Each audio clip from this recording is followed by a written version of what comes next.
Welcome to Everyone Loves Guitar, where we get to sit down and talk with interesting professional guitar players and related music industry experts. If you love playing guitar, stick around. You're in the right place.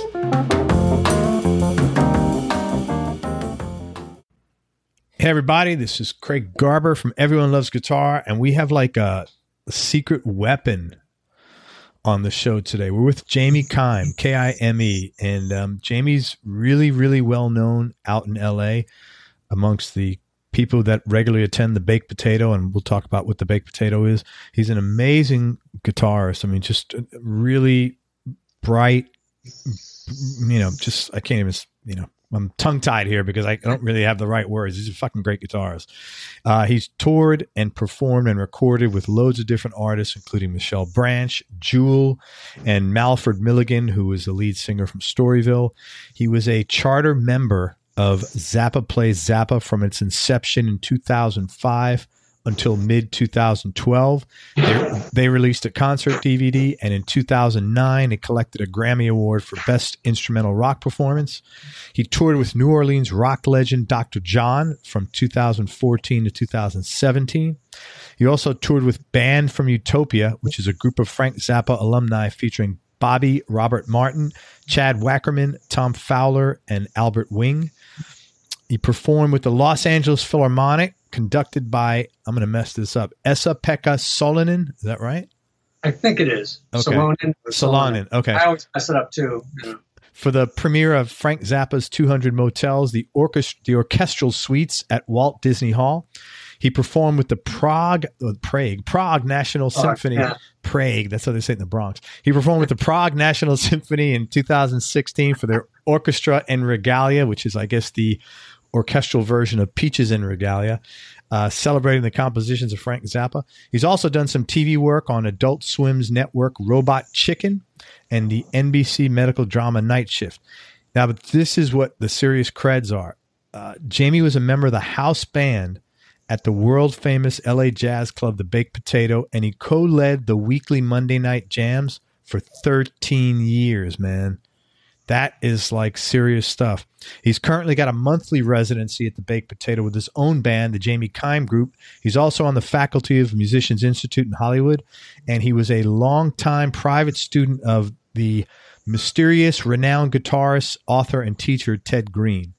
In 2014, Jamie released his debut solo album called Alleys. It's really intense. We'll talk about some of the tracks on it today.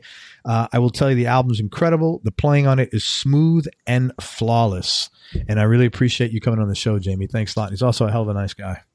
Thanks, Craig. I appreciate it, man. You make me sound like I've actually done something there. I love it. Oh, man. For people who aren't familiar with the Baked Potato, can you talk about what it is? Because it's pretty legendary out here. Yeah, it's a club that was started around 1970 by a guy named Don Randy. He had a partner at the time, but it's been Don's for many years. Don was a member of a legendary group of studio musicians that were dubbed the Wrecking Crew, that played on all those records in the 60s and 70s, and his credits are just endless. And Don put out a book a couple of years ago, by the way, it's called "You've Heard These Hands." That I recommend picking up because it's a really fun read. What did he play? He's a piano player. Oh, so he played with Tommy Tedesco, Carol Kay? He was part of all that crew. Yeah, wow. He played on, Don's on, he's on Pet Sounds. He's on like the Phil Spector, like he's on Be My Baby.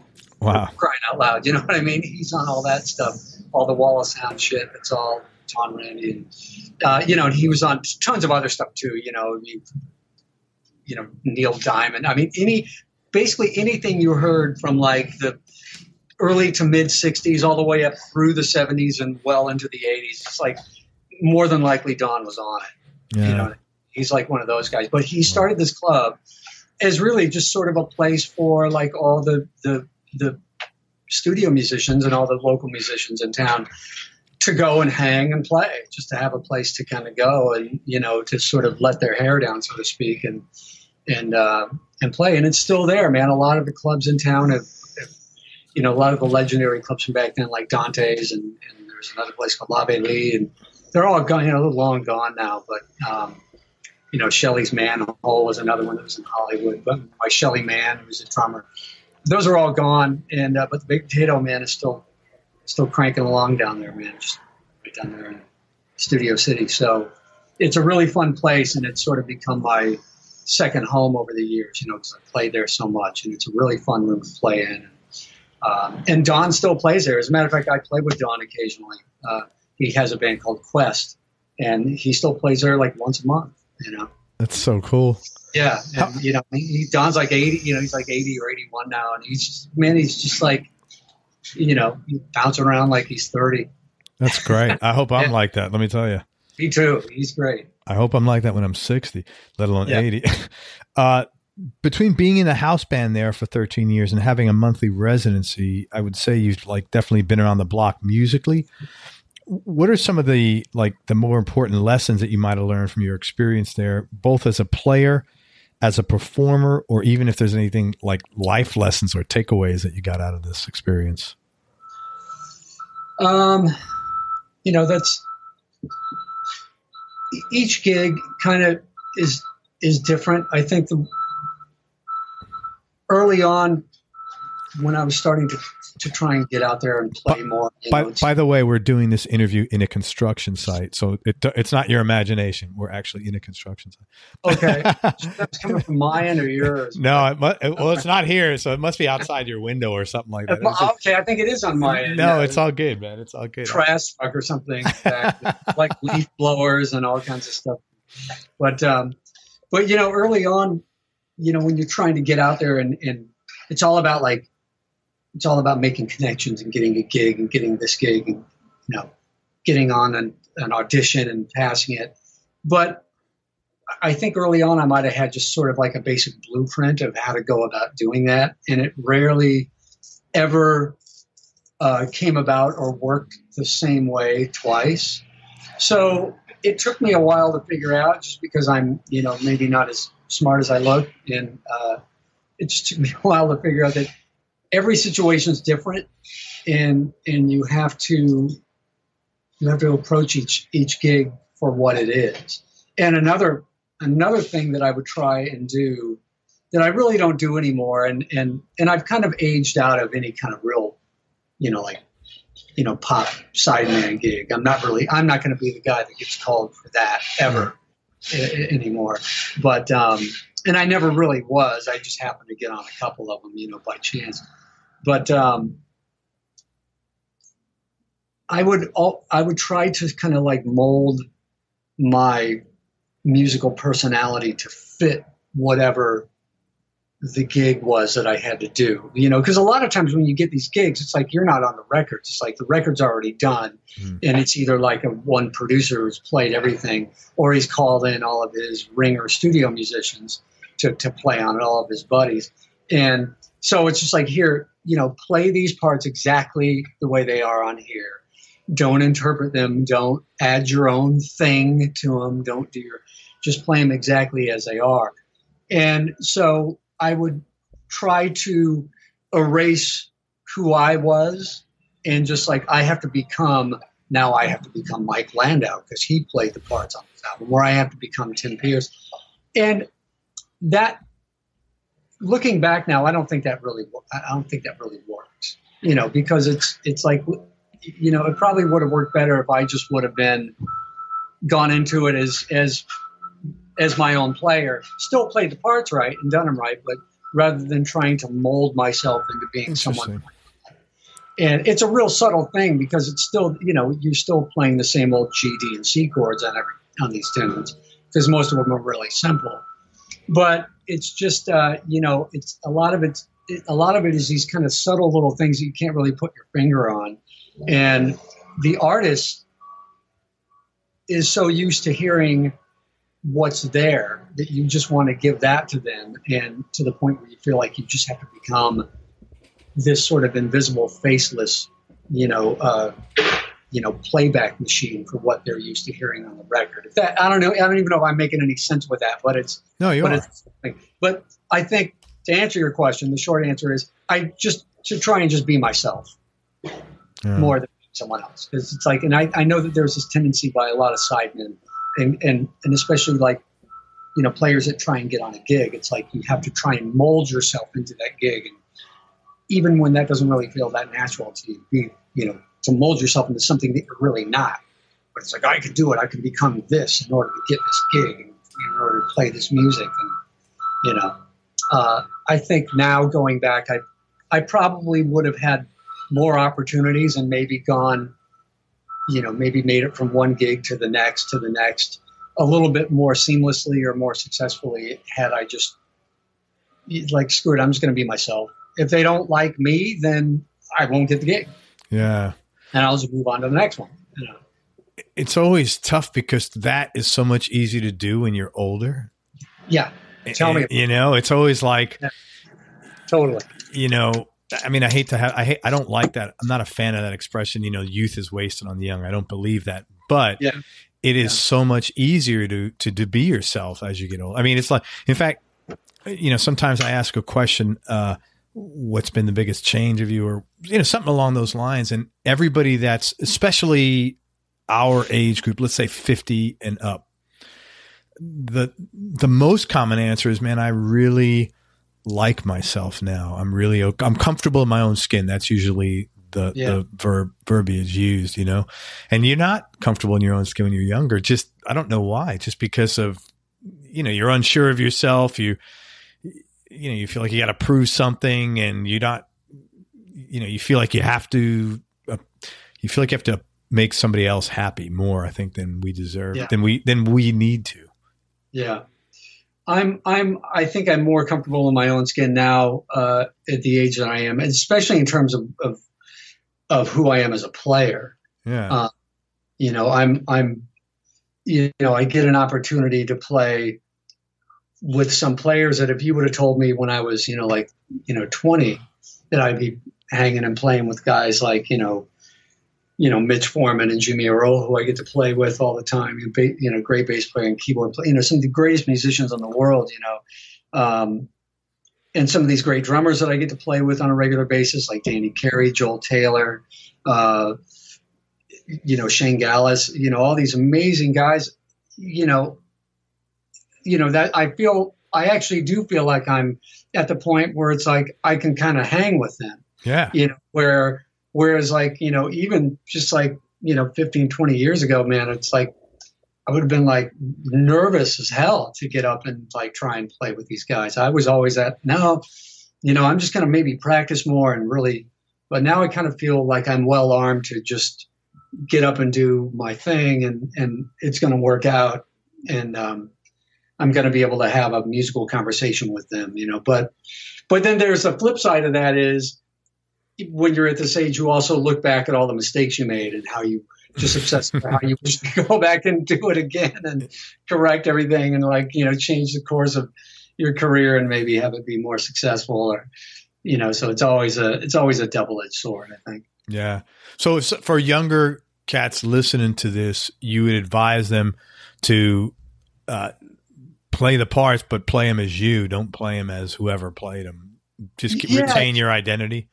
Yeah, just try and identify and find out who it is that you are as a player, and try to find your voice and the thing that makes you unique, and just do that on the gig. Go into the gig and do that. And if if it doesn't work, listen, 98% of the time, if you don't get the gig, it's because the artist doesn't like you as a person. It's because they don't like the way you look. It's because they think that you might not want to do drugs with them on the bus.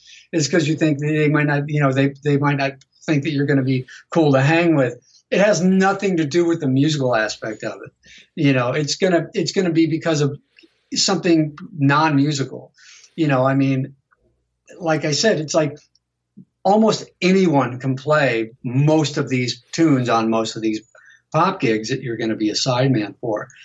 You're going to get it or not get it based on something else. Yeah. So just be yourself. And if you don't get it, then move on to the next one. Yeah. Man, that's great advice. Cat sighting. What's that?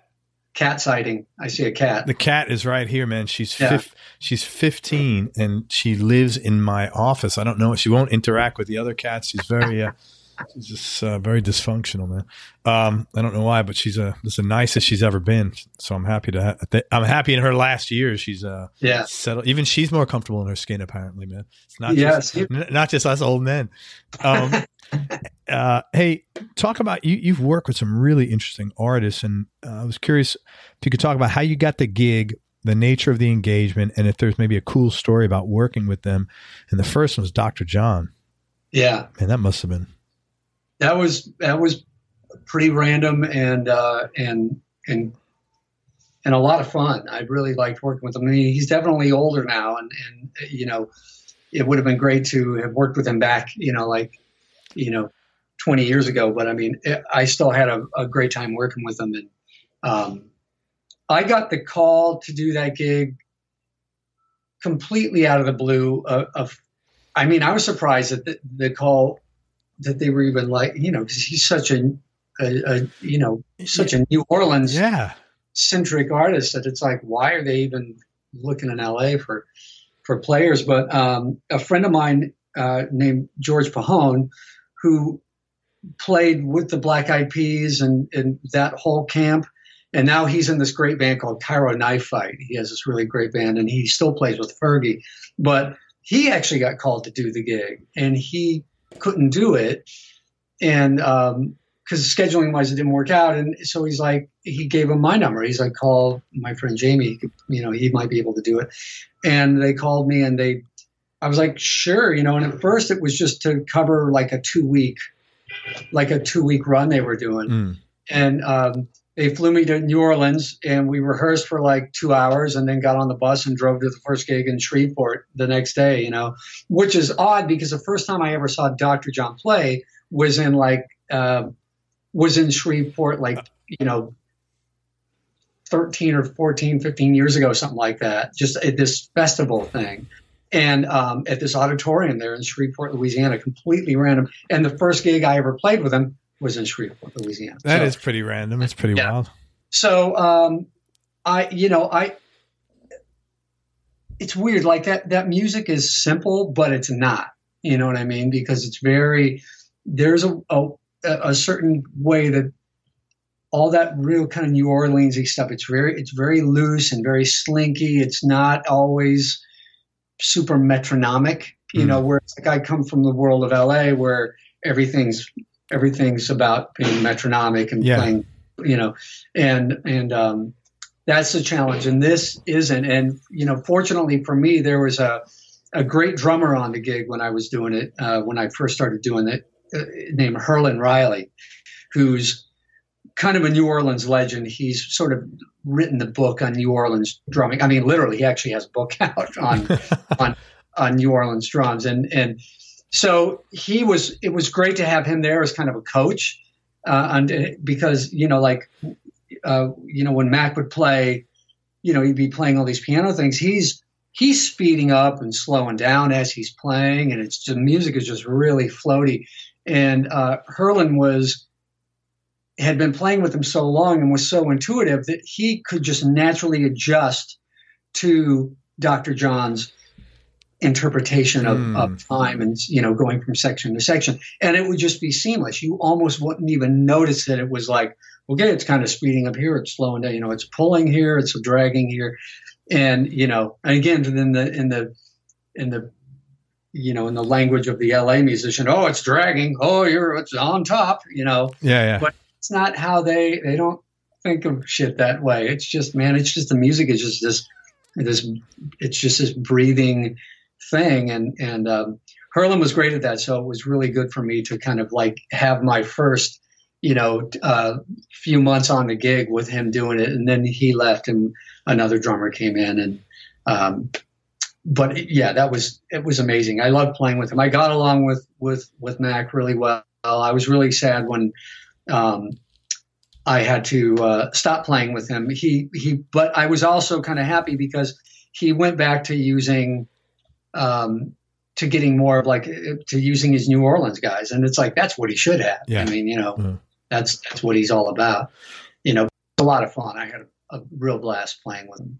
Was it like a bunch of road gigs or? Yeah, it was. it was a combination of a lot of proper touring on a bus. You know, we'd be on a bus and we'd be out for like 2-3 weeks. Oh, what I was going to say was when I first came on, I was just supposed to be on for a couple of weeks. And then about 1 week into it, we had a day off. We were in Pennsylvania somewhere. And I got a text from the MD to, you know, hey, Mac wants to talk to you. He's up in his room. Can you go up and see him? I was like, sure. And I'm thinking, well, okay, here's where I get fired. You know, he's going to be like, well, you know, it didn't work out. We're going to send you on home, you know, and because that's how we talk, by the way. Yeah. Dr. And he was like, man, he goes, I really like you. You really understand this music. You really get what I'm trying to do. And I'm like, I do? I'm like, oh, I mean, yeah, totally. He's like, I want you to be my permanent guy, my regular guitar player. I'm like, really? I'm like, great, man, I'd love to. So, yeah. So it was, you know, it was a lot of, you know, we'd go out for like, you know, we'd be out for like, you know, I think the longest run I did with him was like maybe 3.5 weeks or something like that. And then that's a lot.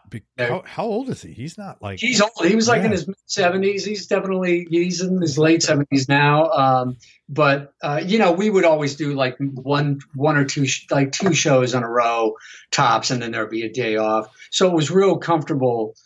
You know, it was really comfortable touring because like we'd stay in nice hotel. The band would stay in the same hotel as him. So that's cool. Staying in nice places and with just some downtime and, you know, so it definitely wasn't, there was one run in particular we did where we went to Europe and it was like we were flying and playing every day.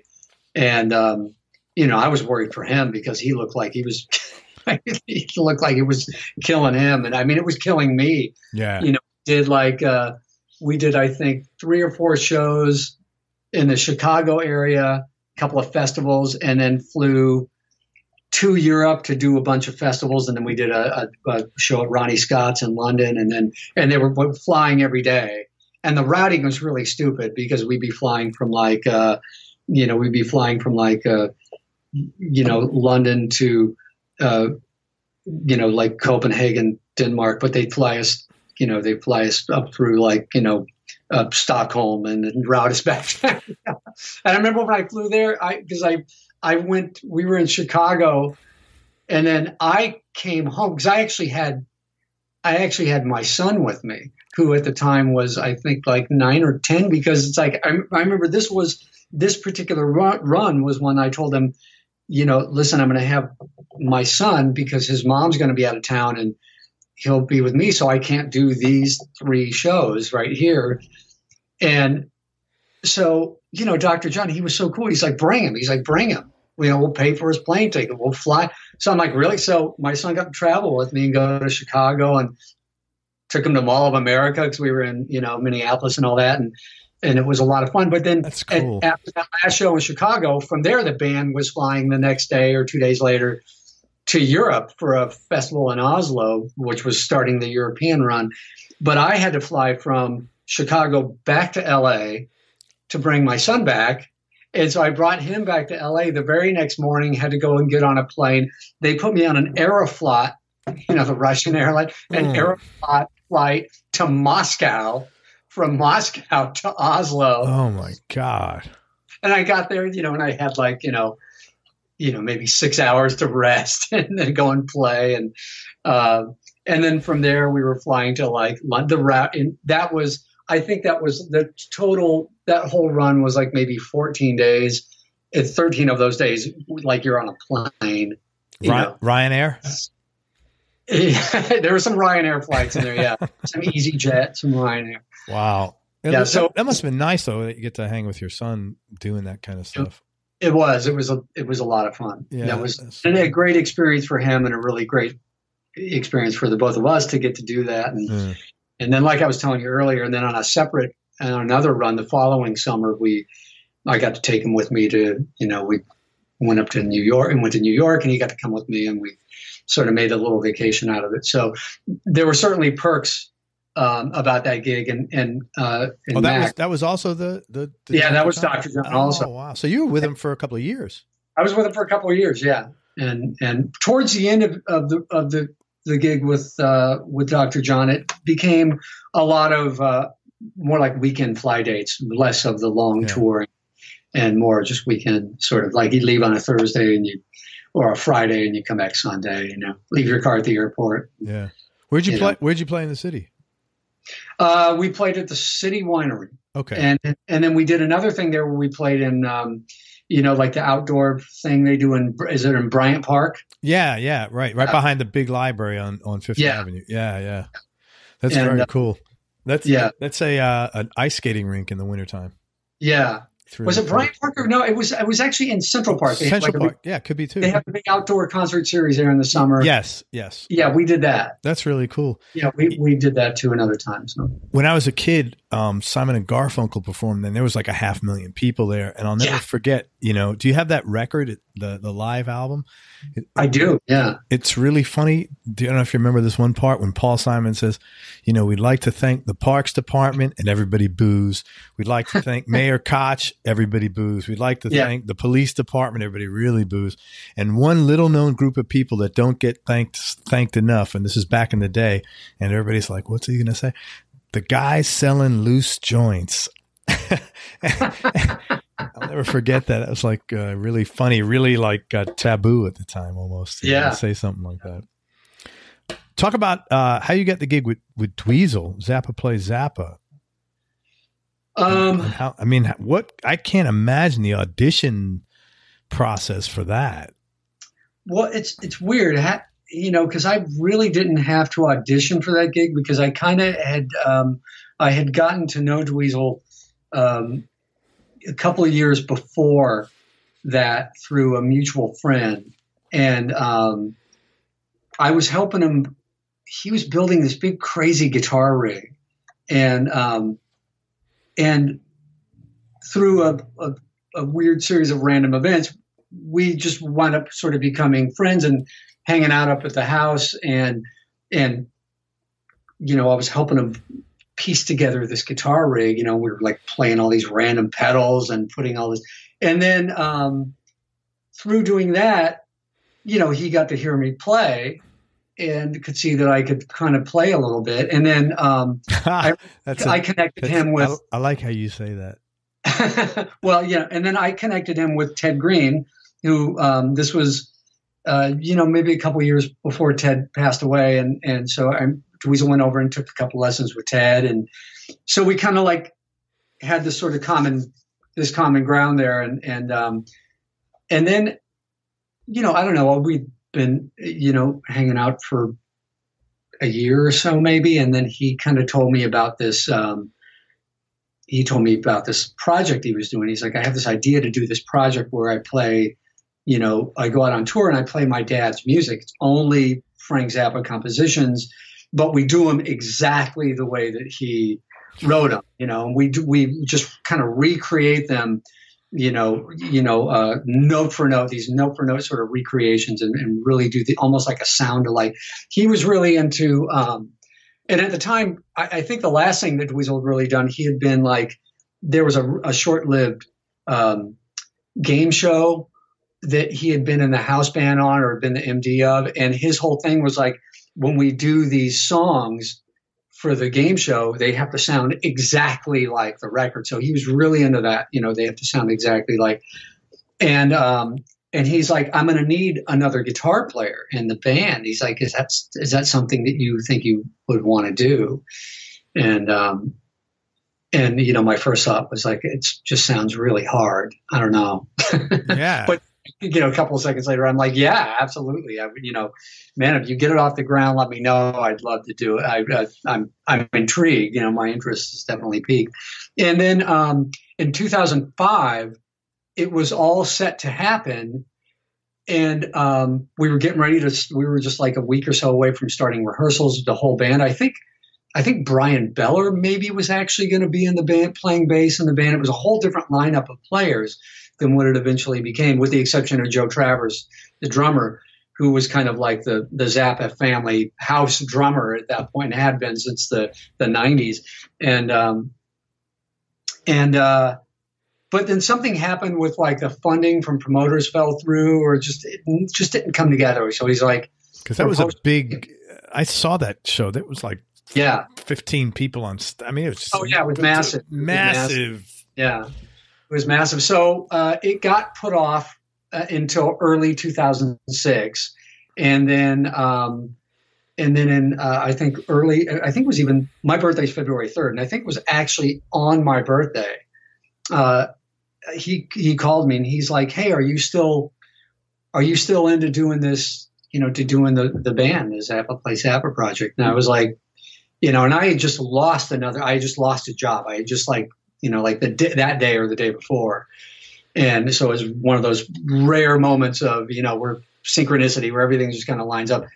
And I was like, hell yeah, man, let's do it. And he's like, all right, we're going to start rehearsals in 2 weeks. He's like, come by the house and pick up a couple CDs of tunes. And I was like, okay.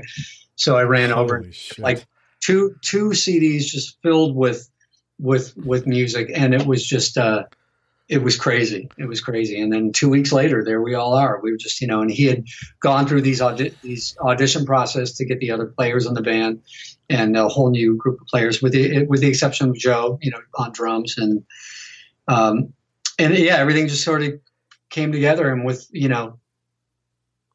got together for that first rehearsal and just, it was crazy the way the stuff just came in. And we rehearsed for 3 months before that first tour in 2006. Oh my God. Now let me ask you this.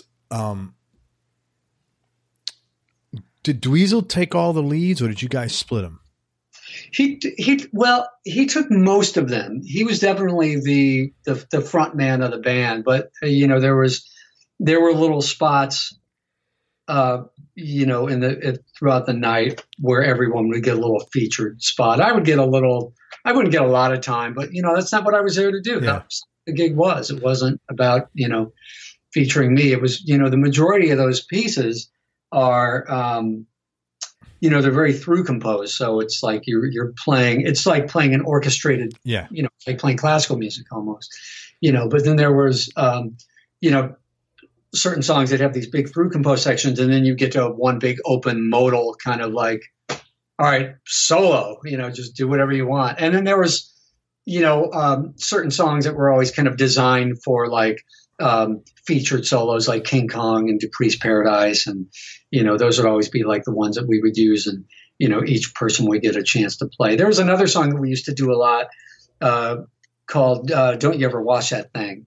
And it had this really great solo section in it that I got to do a lot. And it was great because it's one of those rare Frank Zappa songs where the solo section is actual chord changes, has some really nice chord changes that you get to solo on. So it's as opposed to just playing on like, it's an A minor groove, and these, which is awesome too.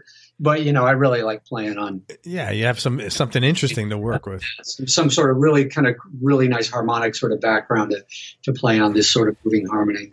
How the hell did you figure out? My question was, how do you figure out what the rhythm guitar parts are on that, man? You can hear the lead, you can't hear the rhythm guitar. And it's like 30 instruments there, or, 15 anyway. That was the one weird thing at first, because a lot of those songs, they don't, some of them don't have any guitar in it. And Dweezil would get around that by just like, if there's a melody, he would just, play them. A lot of these melodies weren't really intended to be played on guitar, and Frank would not play a lot of these melodies on guitar, but Dweezil would. He would just double, it was a marimba or a mallet thing or a keyboard line, or he'd double that melody and play the melody, and it always sounded great. But there wasn't always rhythm guitar, so you would have to sometimes I would, you'd have to get creative. And sometimes, and if it was a song where there was larger orchestrations and there was instruments in the original recording that we didn't have in our band, then I might take one of those other instruments parts and play it on guitar. You know what I mean? Like if there was a harpsichord part, I remember I had to transcribe this entire harpsichord part for one song. I forget what it was now. And that became my part. So I wasn't always playing this is what the rhythm guitar is doing. It's like, it's like, that's a bass part. That's what the bass player is playing. That's what but with Frank's bands, they were changing so much and he had so many different configurations that oftentimes there was, oh, there's this instrument that we don't have. I'll play that part.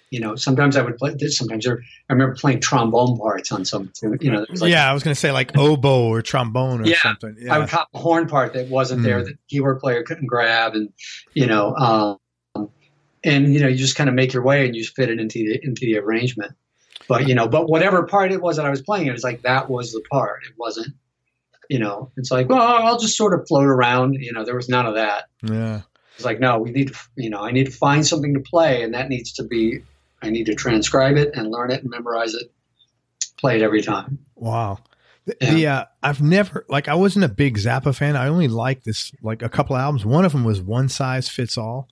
Yeah. And it was really wild. And I really liked that album. And he came down here, and that was 4 or 5 years ago. And he said, we're doing the whole album.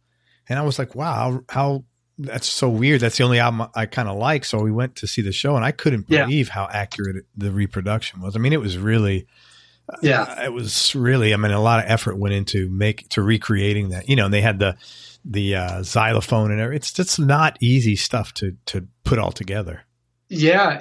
I know that we did during my time in the band, I think we did that with, I think we did the Apostrophe. We did the entire Apostrophe album, but after I left, I know that he started doing, they started doing more going out and just performing albums in their entirety. That sort of became the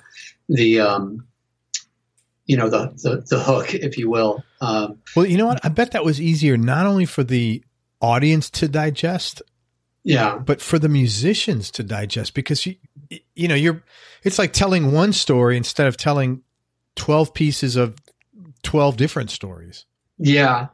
And the first couple of years of the band, the first year that we were touring in 2006, we had Steve Vai was in the band, Terry Bozzio was in the band, along with Joe Travers, our regular drummer, and they would come out and do their guest spots.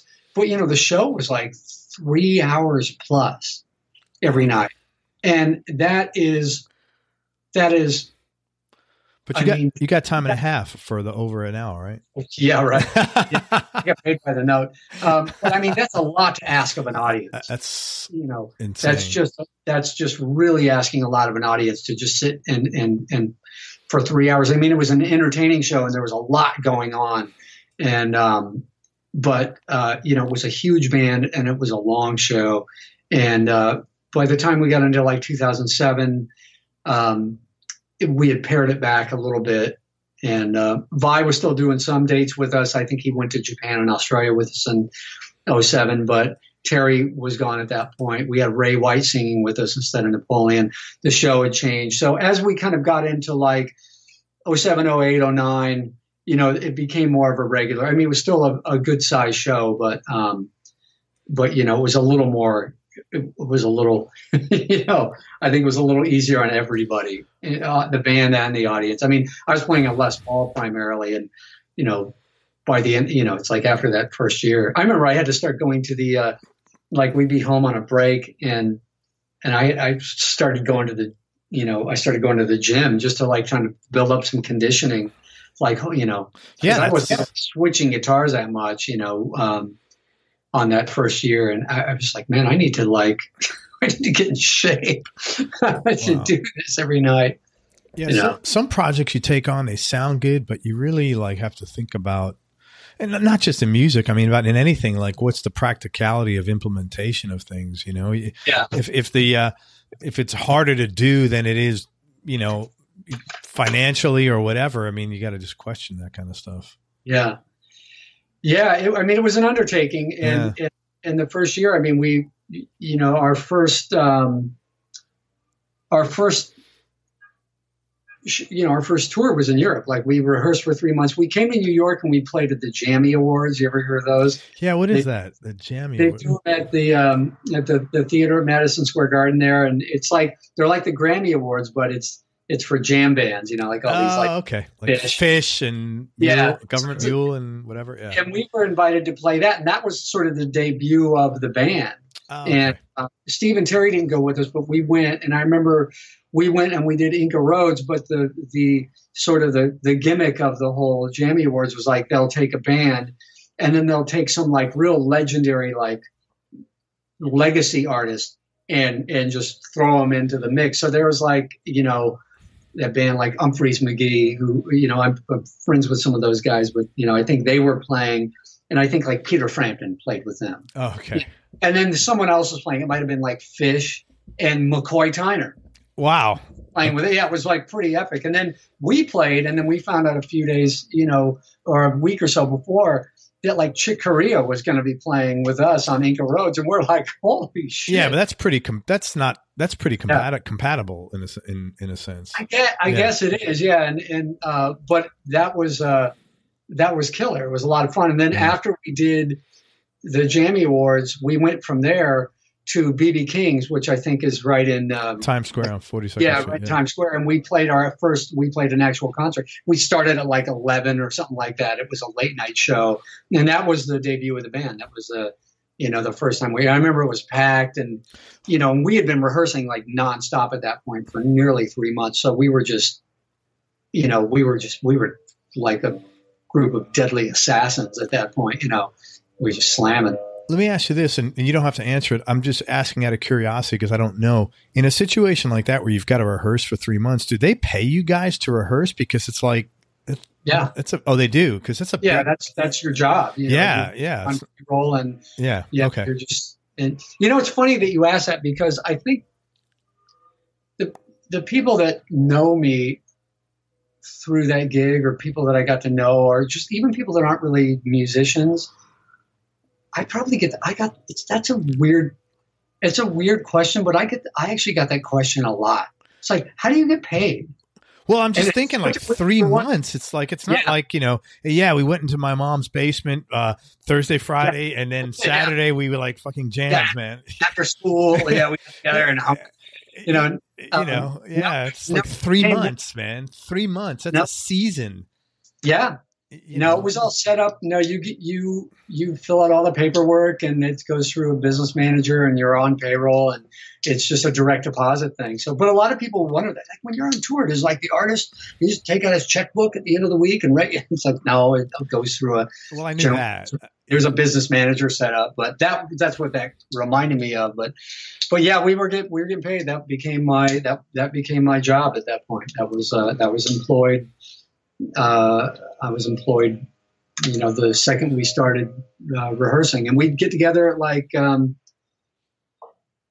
think we'd get together around like 10 in the morning, 9 or 10 in the morning, something like that, and we'd play to around like, like 1 or 1:30, and then we'd take a lunch break. Everyone would, break with someone. We'd run down the hill, because we were playing at the former house now up there, the old utility muffin research kitchen, up the hill, up in the hills there. And then we'd run down to Studio City and grab, like at Paquito Mas or something, grab some food for lunch, and then, and go back, half hour, 45 minutes later, start up, and we play until like, 6 or 7. And then we break for the night and go home. And then you had home. Yeah, I mean, it was a full-time job, and sometimes we'd be going like Saturdays as well. We'd be rehearsing. We'd have like a day off, and so it was a lot of intense work. That's a difficult job, man, because it's one thing when you're doing that when you're playing your own music, because you're like figuring shit out and experimenting and learning. What you're doing is really like very mechanical and like. Yeah. That's a very difficult thing, really is. Yeah. And the challenge also for me was just a lot of times when there wasn't a defined, like I said, it's like, oh, here's the bass part. Here's what the drummer's doing. Here's what the keyboard player's playing. And, but for me, a lot of the, what would keep me up nights and really cause me a lot of stress and anxiety was figuring out what my role was within the band, and because it wasn't always really clearly defined, and so, but after month and a half, 2 months, everything starts settling in, and you have an idea of how to interpret things. And we were all figuring it out. You know, I mean, everyone in the band was just kind of like, what the hell are we doing? Yeah. And my favorite part of that whole thing was when, you know, like there would be a song on the list and we'd listen to it. I'm like, we can't play this. You know, it's like, how are we going to do this? We can't do it. And, you know, like 4 hours later, you know, the thing would be up on its feet and we'd have the bones of it together and people would be like, holy shit, we're playing this. You just get out Amazing Slow Downer and right. We had that, but we also had, I was being facetious. Is that really what you did? Well, you're not wrong. You're not wrong. I was using, that's where I first learned about a program called Transcribe, which I still use to this day. And our keyboard player at the time was this great, phenomenal player named Aaron Arntz, who I believe now plays in that band called Grizzly Bear. I think he's with Grizzly Bear now, but he's dude, you're like a fucking encyclopedia, man. How do you remember? I mean, you're like those the mind maps where, you know, this guy branches off and you know all the branches. Yeah, well, I mean, they were my friends, you know, so it's like I saw a Facebook post recently, and I think he was still playing with them. But there you go, the old Facebook. But he's also, I want to give him a plug. It's Aaron Arntz. Yeah. There you go, man. So, shout out to Aaron Arntz. He's my bro. So, but he had this program called Transcribe, and I was like, "What is that?" And he hit me up. So I immediately bought it, downloaded it, and and it saved my life. Mm-hmm. I mean, I don't know that I would have been able to hang on to that gig had it not been for that program. Well, you and everybody else. You know, and we also, you got to remember, we had access to the masters, you know, as well, to master tapes. And yeah, but that doesn't unravel into a chart. It doesn't, but it makes it easier for transcribing and for you know, listening and hearing your part. It's like, you know, it's like, oh yeah, what's that? You know, I need to cop that. I need to cop that keyboard line or whatever this is. What is that? And it's like, okay, well, we have the multi-track so we can isolate it. You know, in some cases, you know, because Frank Zappa documented everything. So in some cases, these weren't like, you know, 24-track recordings or, you know, digital multi-tracks. They were going back to like 8 tracks or something like that. So you have things that are bounced together, but still it's like, okay, so I'm hearing the piano and the bass together and the instrument all bounce onto one track. That's better than hearing everything together and trying to pick out, you know, that one instrument back there. But so yeah. What'd you learn about Zappa, Frank? Well, I had always been a casual fan. I wasn't a rabid fan, and unfortunately, I never got to see him live.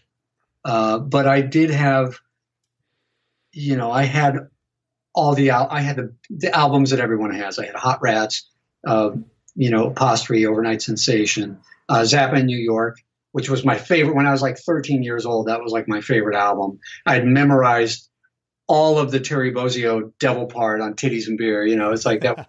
I could recite that word for word. As a matter of fact, when we did that song later in the band, it's like I did that part because I was like, you know, who's going to do the devil? And I was like, right here, got it covered, you know. And so, yeah, that's how. But, you know, those albums, what is that, 4 albums? You know, I might have had one other one. Yeah, out of a collection of what, 50? At the time that he died, I mean, I think it was close to 60 albums he put out, something like that, at the time that he passed. So, yeah, I mean, didn't even begin to scratch the surface. So, you know, when I got those initial CDs from Dweezil to, you know, work on the tunes, I'm like, oh, yeah, I got this, you know. And then it's like, wait, I only know one of these damn songs. You know, I've never heard any of this stuff. Yeah. You know. Wow. Yeah. Stressful, but a good kind of stress. Good problem to have, you know. Yeah. Hey, what do you teach at MI?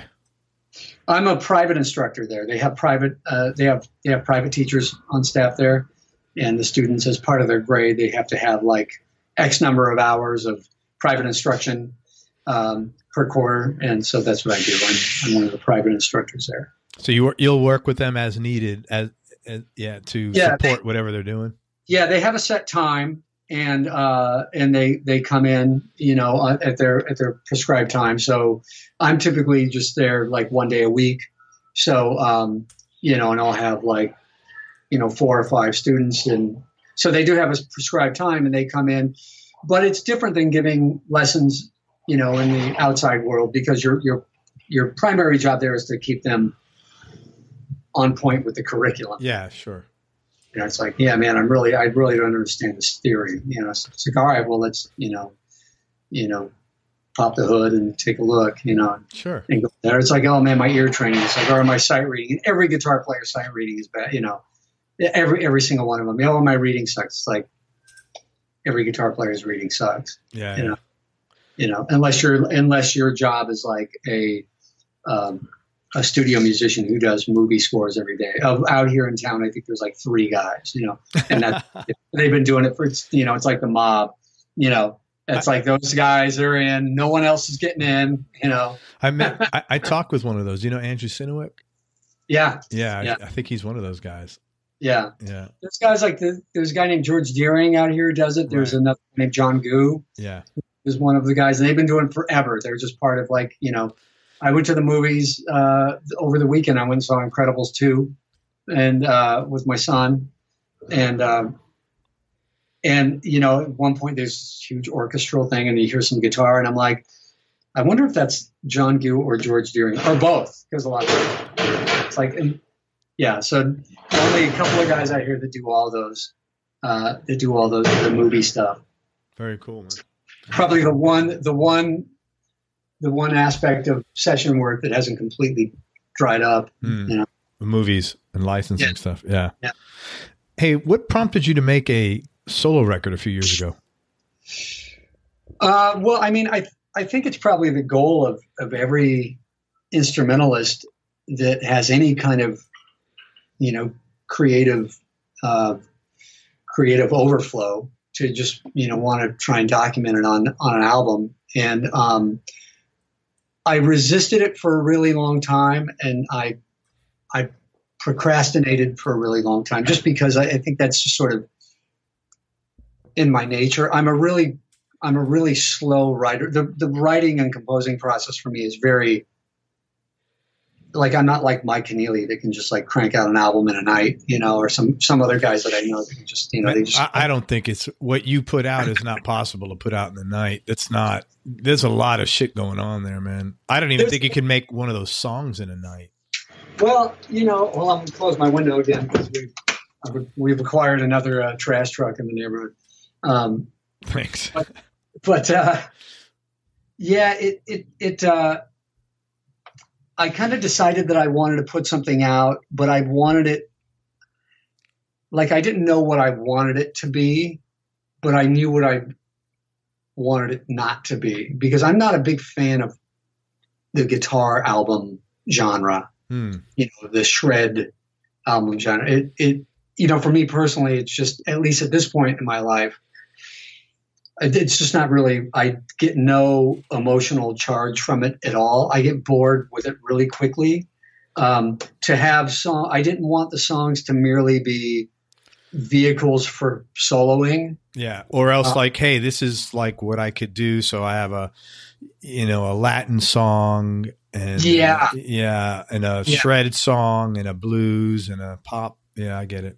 100% accurate. That's my other pet peeve with guitar player album, or studio guitarist albums. You know what I mean? It's like, oh, here's me doing a country song with lots of chicken picking. Okay, now here's me playing the blues. Now here's me doing some, now here's me playing metal. And it just sounds so disjointed and unfocused, and none of it is really authentic. And it doesn't really show me the voice of the person that's playing it, So, I mean, I just kind of wanted to try and make something that allowed my voice to come through as a player, and also show a little bit more depth than just okay, here's a here's just a slam and groove, and now I'm just going to like solo over it for 10 minutes and then go back to the groove and be done. And there certainly are like, there are moments of that on the album, like the song Shine Box was just written very quickly. Great. Amazing tune. That's one of the two songs that I picked out that I wanted to talk about. Oh, okay, cool. Yeah, that one was written really, really quickly because I knew that I was going into the studio the next day. That one was actually recorded before a couple of years before we actually ever started the album. That was just a one-off. I had some session time, and I just I got my buddy Pete Griffin, who was a bass player in Zappa Plays Zappa, and now plays with like Tony McAlpine and all these and Paul Gilbert and all these like Guitar Hero types, and I got him and a drummer named Cliff Allman, and I was like, hey, you guys want to go in the studio tomorrow? Let's just go in. And I knew I had to come up with something, so I just kind of came up with that real disjointed series of chords that are sort of the head, and then it's like, okay, for the middle section, it's just going to be an open modal A sort of thing, and we cut it completely live. There was not a single overdub on there. The organ, wow, but the solo, the rhythm section, the guitar parts, everything was just done. We did 3 takes of it. I think that was take 2. That's phenomenal, man. Yeah. Wow, that is really amazing. There's a lot of stuff going on in there, man. Yeah, it's a pretty. I just wanted something that was going to be sort of very bombastic and chaotic sounding, and but so that's like a moment of, it's like, okay, this song is just kind of exists just so that someone can solo on it, and, Let me ask you some specifics on it, because I really dug that song very much. It was a really pretty song. I loved how you changed tempos in the various passages, because that was really like, wow, I didn't, that really, really colored the song nicely, man. It was like, you have a palette, and all of a sudden the amount of colors you have doubled.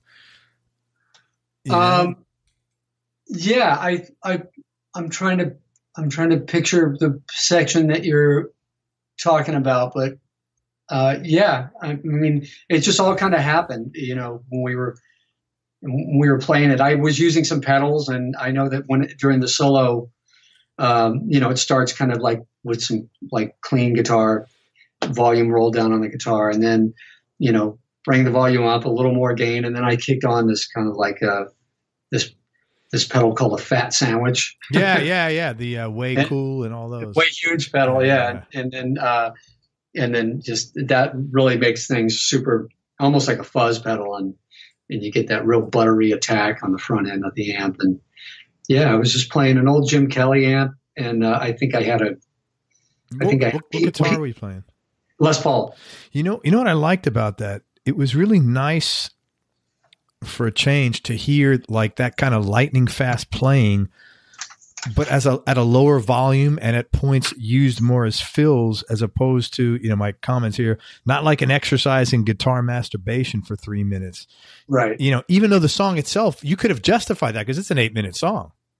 Yeah. So you could have easily justified that, but I really, the everything was moved. The bass lines and the guitar parts were really congruent. Did you write both of those parts, by the way? No, I mean, I had the guitar part, and then it's just, with the, my attitude is like, and especially playing with the players that I get to play with that are really great at what they do. It's like, here's the song, here's what I'm doing, come up with a part, come up with a, It was great. It was so congruent. It was tracking, and it was so, because you're moving there, man. And it was tracking really, really well done. And did you do the engineering on that? No, it was a friend of mine named Jeff Forrest. Man, great job. Recorded it. And then it was, remixed, when we decided that we wanted to put it on the album, that it would fit on there. It was, remixed. And I think that the guy that did the mix on the album, he wound up kind of reamping the bass part. And I think that's all that was really done to it. It's great. Another track, Britain West. Yeah. really, that was my notes are, it was like very Jeff Beck like composition. You know, it's like I thought it sounded like old Jeff, and I'm not saying you played like Jeff Beck, but the genre, the style of the music was like, you know, Jeff Beck from the Blow by Blow or Wired days. You know, it was really, really cool shit. You don't hear stuff like that very often. And I was curious, what's that? Yeah, I was gonna say that's.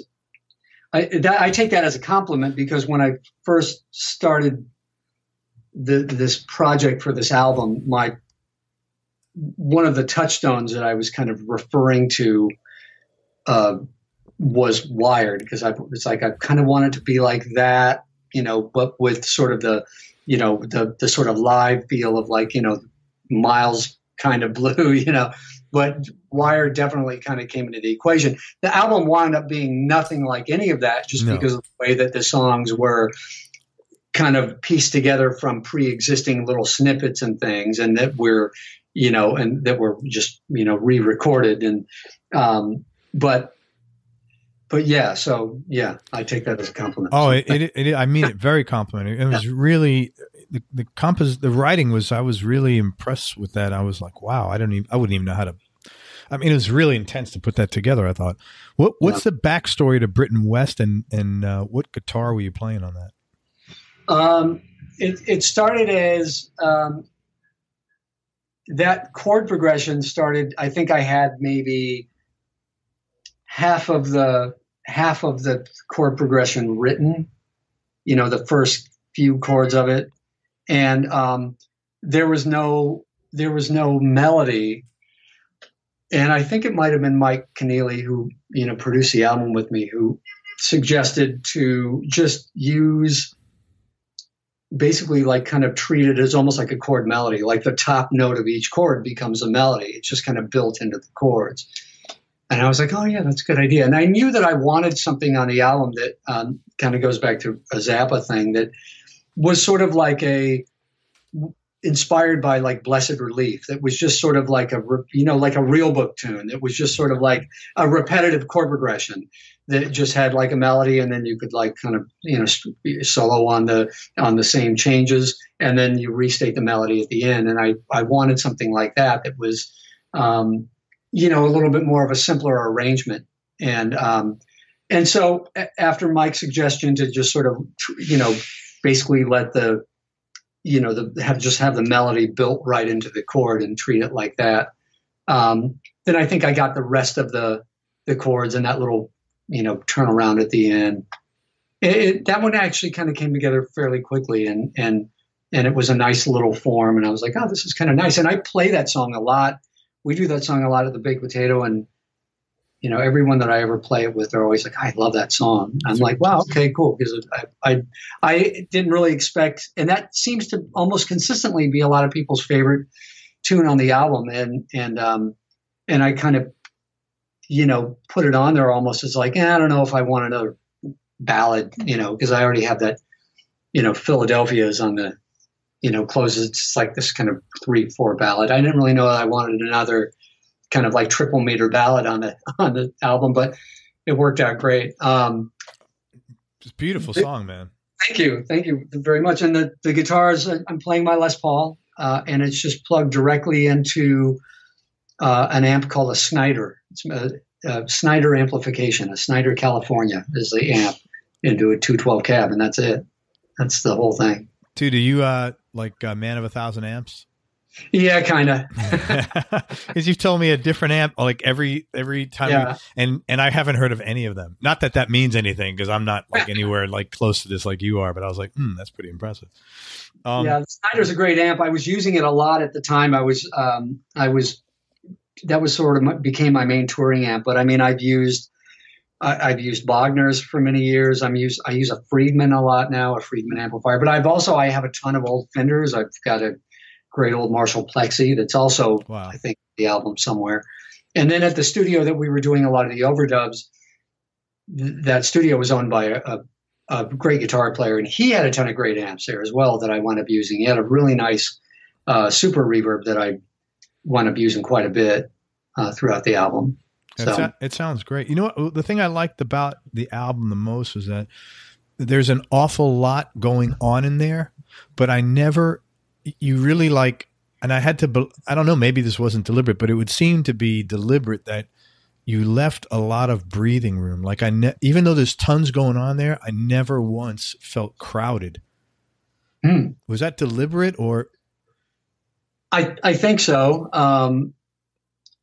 You know, we Jamie's supposed to say, yes, absolutely. Yes, yeah. I'm glad you picked up on that. Yeah.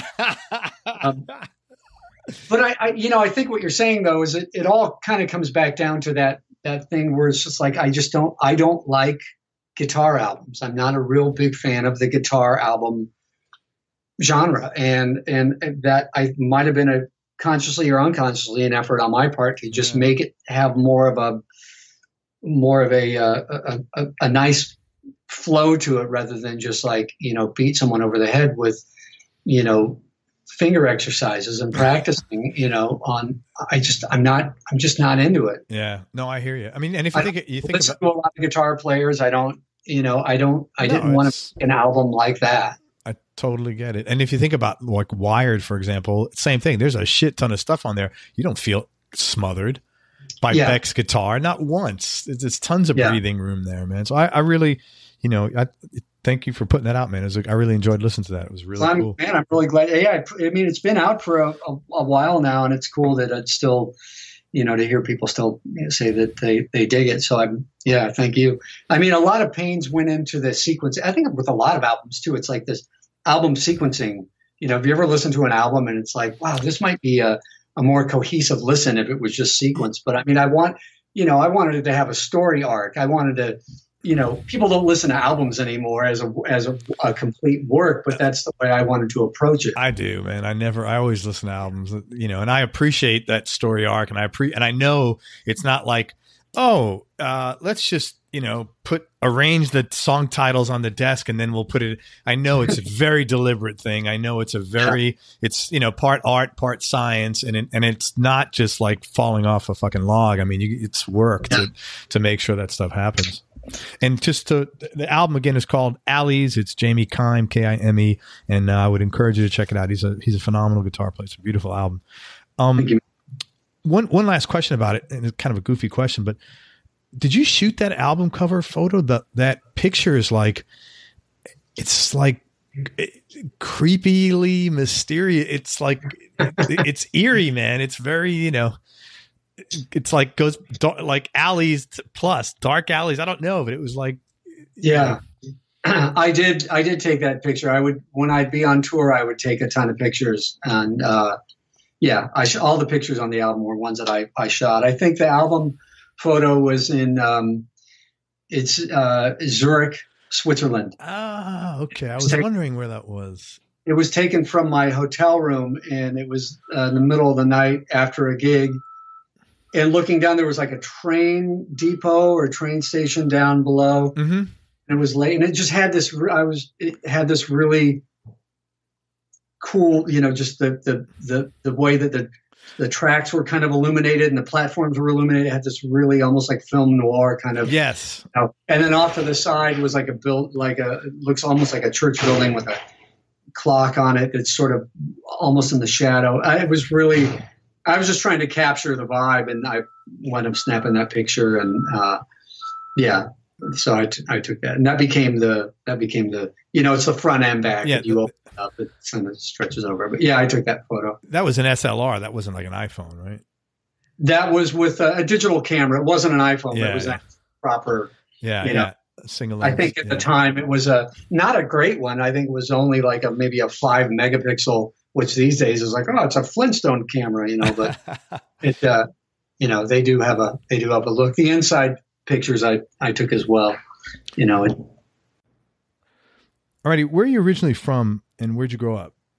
I was born and raised in San Diego, California, just down the road. My dad was in the military, so he's on the base. You were on the base down there. We weren't living on base. We were living in Navy housing, which was off base in Navy housing. And then when I was about 9, my folks bought a place in another part of town in San Diego. Because at that time there was a sort of big housing boom. There were a lot of housing developments in these communities that previously had been. I think the area, I actually no shit. The area that we wound up moving to was it was called Mira Mesa, and it's a community in San Diego, and I think during World War II it was actually a bombing range. Wow. Used to, like a lot of the neighborhoods, like during the war years, they were practiced bomb ranges, and you would still maybe even to this day you would find occasionally you see something where it's like, oh, an unexploded ordnance was found in the canyon or in some neighborhood. It had been dropped there, like in the 40s, when they were doing these practice bombing runs. So, wow. But this area, they in the late 60s, early 70s, started developing and building houses, and just had this sort of, real rapid expansion, with not enough infrastructure to support all the people. Because a lot of military families started just buying there because, they were like tract homes. Yeah. But anyways, way more information than you asked for, but that's where I'm from. So your dad was a career military guy. He was in for about almost 30 years. Oh, wow. And he was a Master Chief Petty Officer. Those guys are the badasses, man. Yeah. Those guys in the Navy, those are the badasses, those guys.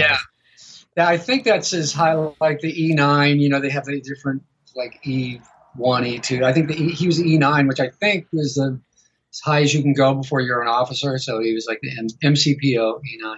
But those guys run the ships. That's a huge responsibility. Yeah. And, and as a kid, I never really knew exactly what it was that he did. I just knew he was in the Navy, but it wasn't until later. And, at his funeral, he's buried down there in the Fort Rosecrans, was a big military cemetery. And at his funeral, it was like full military honors. They had the flyover and the 21 gun salute. It was like, I was like, wow, okay. You ever think of going into the service when you were growing up? Not really. And it was never really pushed on me. It wasn't, like the environment that I grew up in wasn't like the Great Santini type of thing where it was like my home life was really super militaristic and rigid. And I when I was a kid, my dad may have brought it up once or twice, and it was never anything that really interested me, and that I don't know that I would have been cut out for that. I started playing guitar at a real early age and playing in bands. I think had I been in the type of environment where I had someone like yelling at me 24 hours a day and telling me what to do, I would have just been like, fuck this. No, you wouldn't have, you wouldn't have gone to the Navy, because I had someone yelling at me 24 hours a day and all I wanted to just get the hell out of there. That was the last thing I would have wanted to do. Right. So how did you start playing guitar so young? Was your dad or mom musical, or? My dad actually was a musician before he joined the Navy.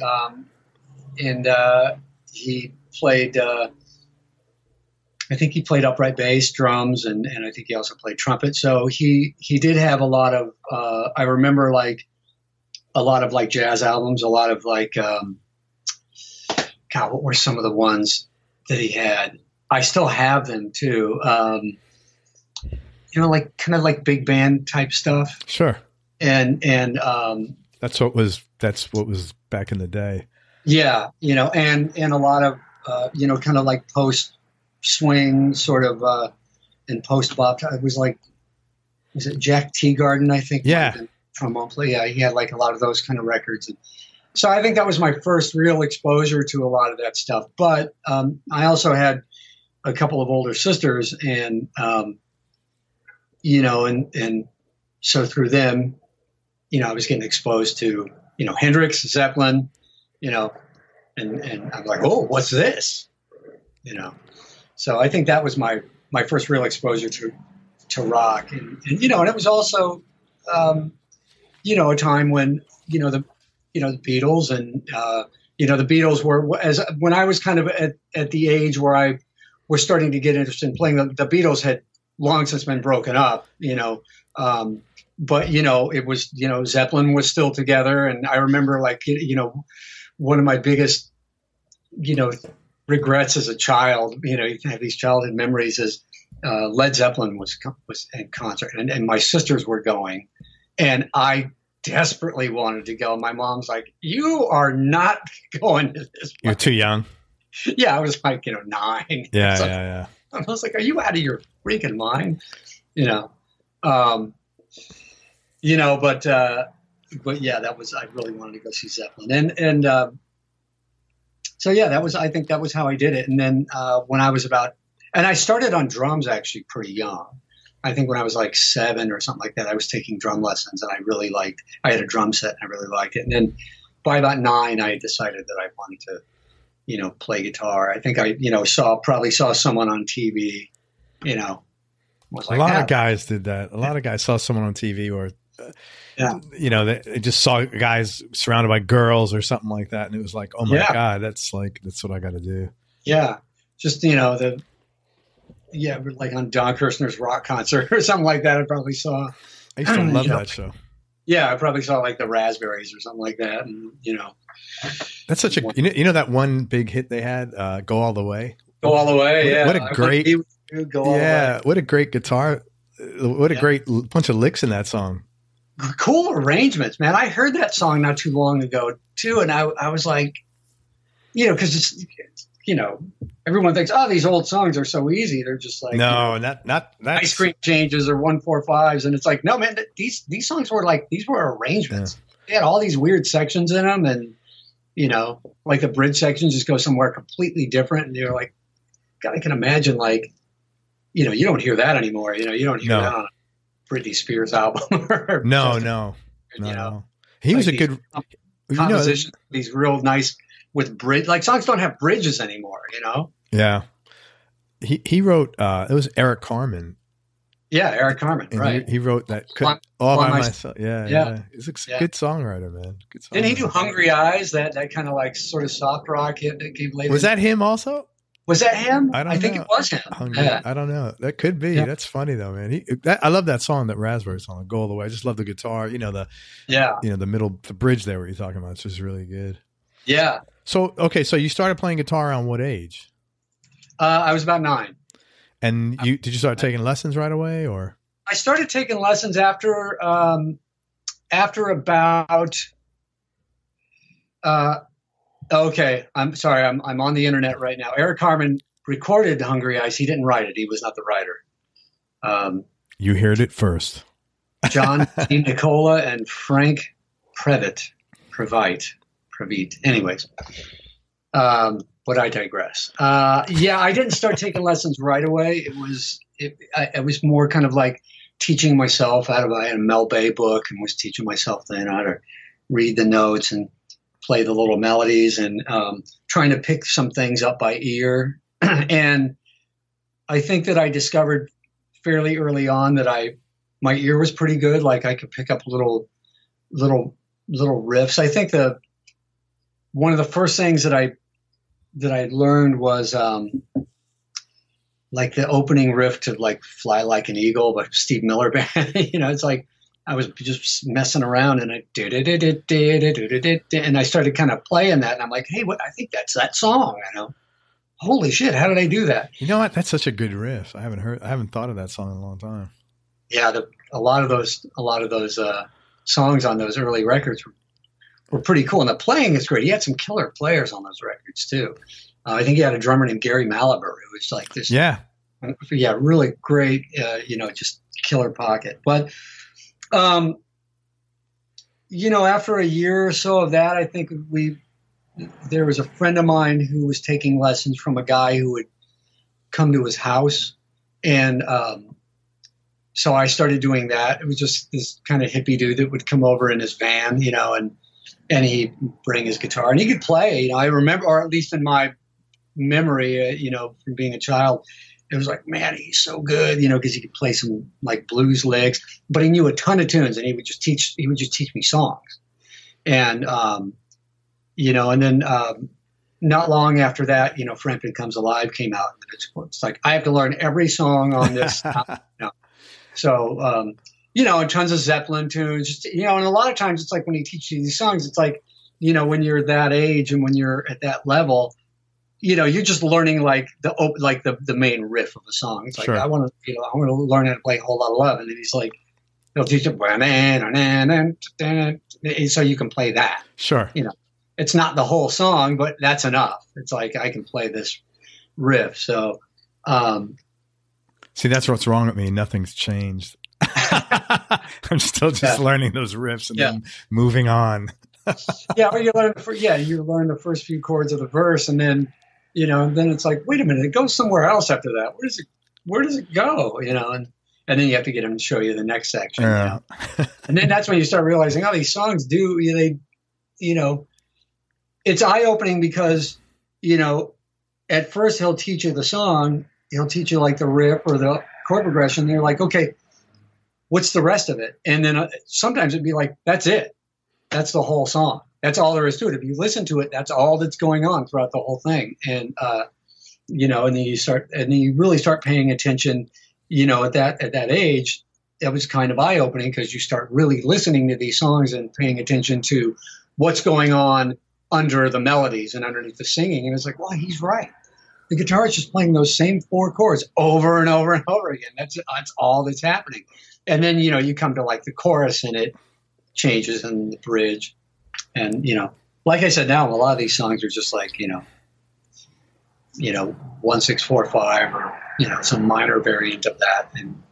And like the chorus or the B section will just be adding or subtracting more instruments, more layering elements. And then there's no bridge. Yeah, there is no bridge very much anymore. So, yeah. Anyways, excuse me, I got to get some kids off my lawn. Hold on. Go ahead. The quintessential old man. Yeah, So your parents are pretty supportive of you playing guitar, which sounds like it. They were. Yeah, that's great. Overall, get a good childhood? Yeah. I think so. It was, it was like a pregnant pause there, man. Yeah, I'm just thinking back. I mean, it's like, I think my childhood was, I'm trying to look back at it now in context of being an adult. And, I'm sure there were moments when you're a kid and it's like, oh, I hate my life. And you look back, like, man, we lived in a decent neighborhood. We had a good house, and we never went hungry. There was always food in the cupboard. My dad was in the Navy. My mom was working. So we were a 2-income family. It's like, it's like we had everything that we needed. We weren't rich or wealthy by any stretch, but we were comfortable and we were taken care of, That's awesome. Yeah. When did you know that you wanted to play guitar professionally? Like about 5 minutes after I picked up a guitar. Oh, really? You were just like infatuated with it right away?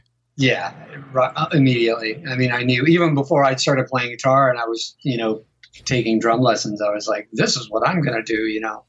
I was, we had this old station wagon, like an old, like one of the old school kind of, like that 70s show kind of like, with the paneling on the side? Yeah. Like just a cruiser kind of thing. Yeah.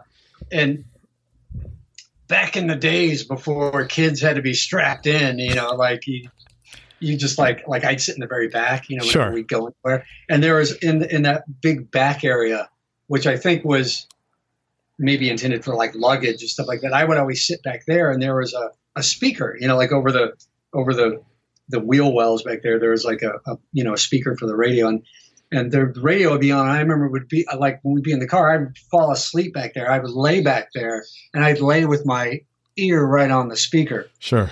And so I could listen to the radio and wait for my favorite songs to come on. So I knew real early on that it was like, it's like, this is what I'm going to be. This is what I want to do. What was your first guitar, if you remember it? My first guitar, the first guitar that I had it was just some no-name or off-brand acoustic that I think might have been a hand-me-down because, my sisters had it. And and if memory serves correctly, I believe that it was kind of a dreadnought. It was sort of a cheapy dreadnought guitar, but it had nylon strings on it. And I think that was kind of the trick, it's like, so it was easier to play. Yeah. Hell yeah. Steel string guitar, but you put nylon strings on it. And after that I got I think it was a Japanese made guitar, and it was called a Rodeo. And man, I wish I had that guitar still. And it came with a matching amp, a little tube amplifier. And it had this big old giant neck on it, but the pickups were like those kind of like those like foil pickups, like I forgot, it begins with a D, I think, right? Well, it's kind of like the DeArmond pickups. DeArmond pickups, that's what I'm thinking of. Yeah. Yeah, they were, not Filtertrons, but like the DeArmond gold foil pickups or whatever they call them, and it had those, and it had a little whammy bar on it. And to select pickups, it had these little toggle, like rocker switches on it. And then I'm just seeing pictures of Jimmy Page, so I just want a Les Paul. Yeah. And I was one of those kids that I like taking things apart.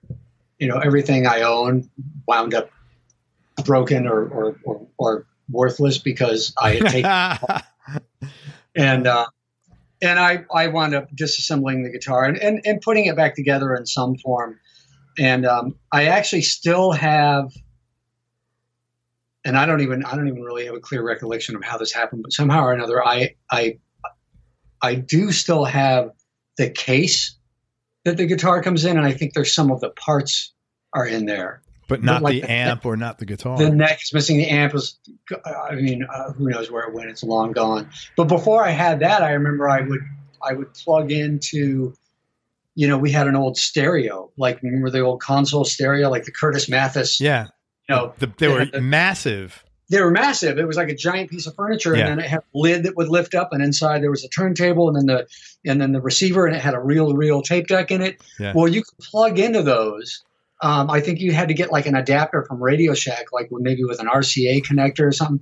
But there was a way of plugging into that, and you could actually plug in and go through the preamp of the phonograph and the tape machine. And and it would come out these speakers, and I'd turn it up, and it would be all distorted, and it was just like, oh, that's great. And it would just start sustaining and feeding back. And I was like, this is great, and then my parents would like, what the hell are you doing? Yeah. Cause that was like a big, those stereos, those were like vanity pieces for the parents back in the day. They were like really big. Yeah. Even if they didn't listen to them, they were just like big monstrosities of a. Yeah. Ours got a lot of use. That was our stereo. And then I remember like there was like above where the speakers are on either end they were like, compartments, so you could actually fit, vinyl, like albums under there. And on the other side, we had like, reel-to-reel tapes that would go in there because, back then you could buy music on reel-to-reel and listen to them. I remember my mom had like some Glenn Campbell albums that were on reel-to-reel tape, and Boots Randolph and shit like that. Man, I haven't heard that name in a long time. Yeah. But that was sort of my first makeshift amp, and then the Rodeo amp that I got with this. And I remember that was a real tube amp, and you turn it up, and man, it would just sustain, and it wasn't grounded, so it's like you'd have one hand on the guitar, and then you'd go to. It's like, oh, it's hot up here. I'm going to open the window. You grab hold of the window frame, and Oh wow. Get the shit knocked out of you, because nothing's grounded. It's a 2-prong, and So wow. So I like it a lot. You started playing, and then like, what were your first gigs? My first real gig was the baked potato. Yeah, the baked potato. I was 11. Yeah, I played at the Spud when I was 11. It was at there was a little like community center where I grew up. Yeah. It's like a park, and they have like a community center, and there were a lot of times they put on like local concerts, and there was a band in my neighborhood that was like kind of the popular. It was like high school kids, sure. And I think I was like 13. at the time. So it was like older kids that had this band that had, they were popular in the high school, and they were putting on a concert. And then it was me and a bass player, another guitar player, and a drummer. And we had worked up like four songs. I think the songs were Detroit Rock City by Kiss, Johnny Be Good, Cat Scratch Fever, and I think there was one other one, and I can't remember what it was. But we were like, but they asked us to open for them.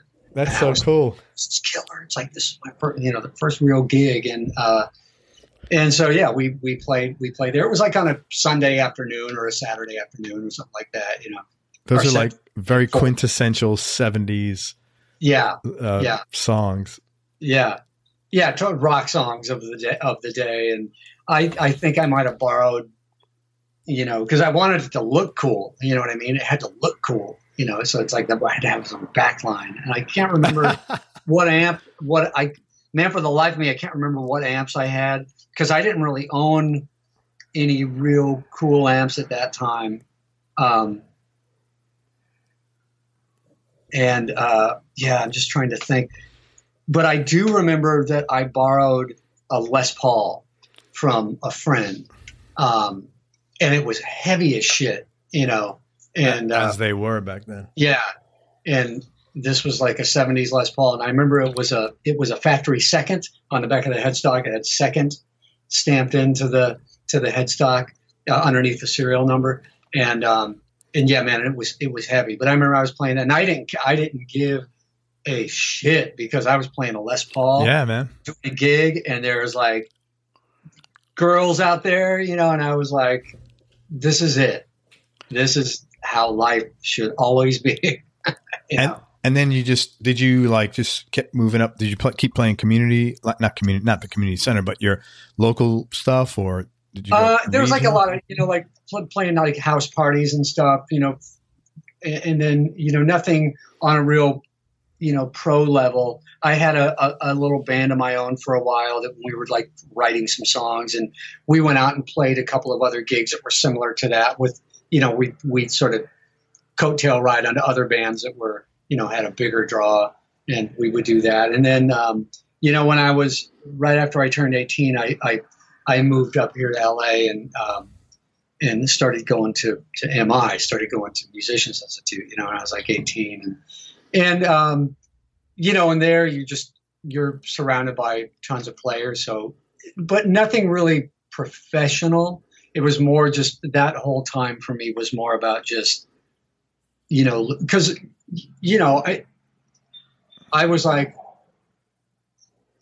the guy in my neighborhood that's like, the hot shit guitar player, but the music guy. Yeah. Yeah. But then you move, it's like, you turn 18, it's like, you move to Hollywood, and then suddenly it's like, oh wait, if compared to some of these other guys, I haven't even begun to play guitar yet. Yeah. I haven't even started yet. That's how low my level is in comparison to some of these guys. But it was a real kick in the ass, because I was real serious about it, and I was pretty good, but and I but around the time I was about 14, I got a really good teacher that I kind of studied with up until I went to MI, and he exposed me to a lot of great stuff, a lot of great music, and turned me on. And that's sort of where he started putting it all together. It's like, all right, here's these, scale patterns, here's these chords, here's like major 7 chords. And then he would also have me, that's when I kind of started getting into, like, he exposed me to a lot of jazz that I otherwise probably wouldn't have heard that much of or that in depth.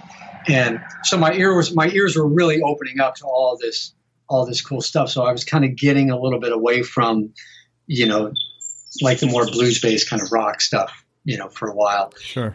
Eventually you kind of come back to it with a vengeance, but, I was just kind of on this quest for new sounds and trying to discover what it was that I wanted to sound like, What was driving you back then musically? Were you wanting to like be the greatest guitarist? Were you girls? No.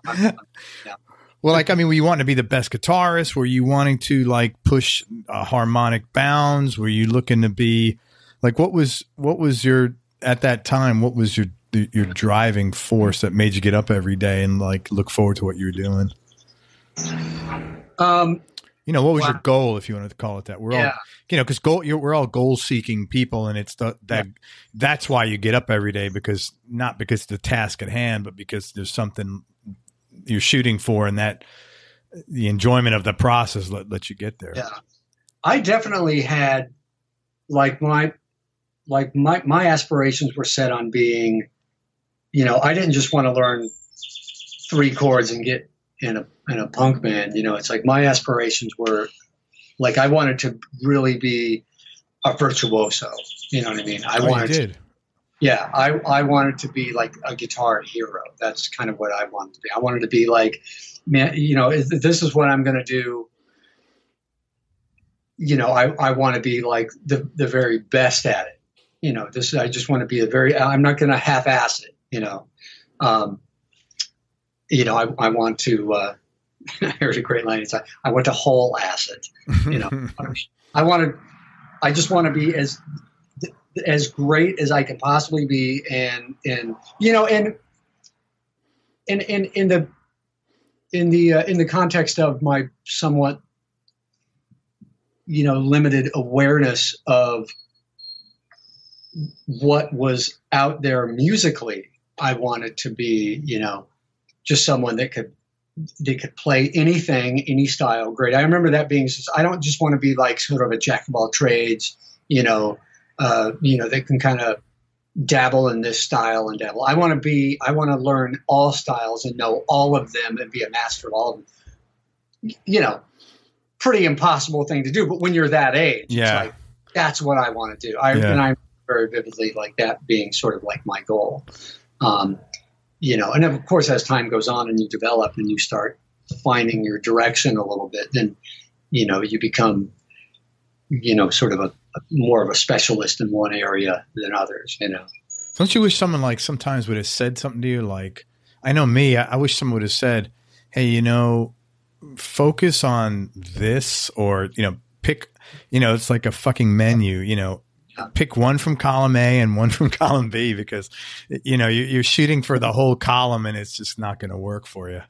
Absolutely. And you know what? I think, to be quite honest, I'm almost positive that somebody did say that to me. Oh, wow. And my teacher, when I was a teenager, I recall conversations with him saying, he's like, I wanted to be a session player. And he's like, well, he goes, that's kind of a tough thing to break into. What you might want to focus on is this and this. Maybe you should like work on your songwriting, and maybe you should work on your, this or that. And I do recall actually those conversations taking place, but you're a kid, and I know it's just like, you don't know what you're talking about. Right. I've got it all figured out. Right. I know, man. It's like so sinful almost, It's like I wish that I wouldn't have been such a dumb kid, but that's what kids are. That's what kids are, man. Yeah. I know. Once in a while, I'll talk to somebody, and they're like, their awareness level at a young age is just like, I'm like, wow, how did you get that? Because I was clueless till I was like 30 about anything. Same here. Yeah. Let alone like to have your shit together at that level at 15 or 18, I'm like blown away. I don't know how. That's like some God-given gift or something, Yeah. It's the universe did something there. Yeah. So along those lines, like if you had to go back and give your younger self advice, assuming you would have even listened to it, what advice would you have given yourself that would have made your life easier as it relates to your career? I would have probably told myself to, focus on a few things other than what I focused on. Like I would have maybe told myself, maybe you should start becoming aware. Because I was listening to great music, but the things that I was my takeaway from all the music I was listening to was always just the playing. and always just the soloing or the improvisational aspect of it. The takeaway was never the compositional aspect. And I think that to speak of it in intellectual terms, like the compositional aspect of it. But I think I would have just kind of made myself, it's like, no, man, check out the way this song is written. Check out the composition of this, the structure, how it's written. Learn song structure. Learn how to write songs. Yeah. And I think that that's something that, now that I'm my age, maybe I might have some kind of a publishing catalog to fall back on. Maybe I would have, totally get it. Some focus in other areas, and maybe early, at an earlier age when it really counted, maybe gotten some different gigs or done some different stuff that would have enabled me to get some songwriting credits. Yeah. And because like now I have nothing, I have none of that. Yeah, that's a very common response to that. Like, I should have started writing songs earlier. I should have started writing more. I had more confidence to write, something like that. Or I should have focused it. Yeah. I totally get that, man. Yeah, because it's, I look at guys like, Steve Lukather, who's, not to, here, I just dropped that name. Let me pick it up. But, I see him and guys like that. And it's like, well, you can, and the response is always, well, like if you and Lukather did a gig, you could hang with him musically. It's like, it's not about that. It's like, this guy his writing catalog is staggering. Yeah.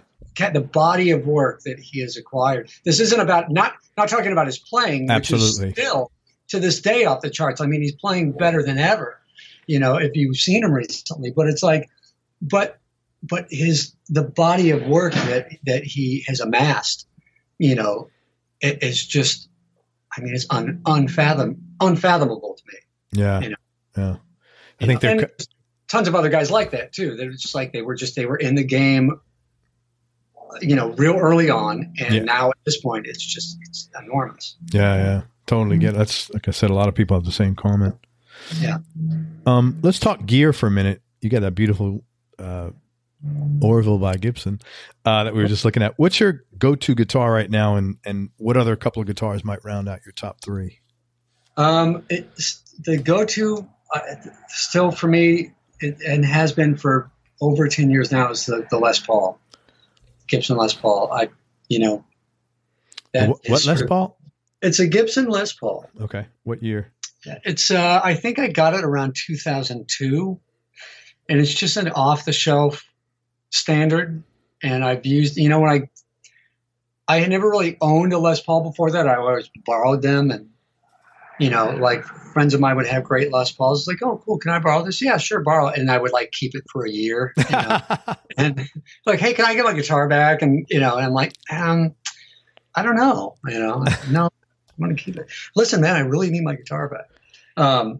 So I finally bought one of my own, and I think that I even bought it because I needed it for a gig that I was doing. I think it might have been for one of those pop gigs I did. I needed to have a Les Paul, and it took me a long time to bond with it. I'd always been a Strat player up until then, always, and it took me a real long time to get it. So I used the Les Paul on the gig, and I play it periodically.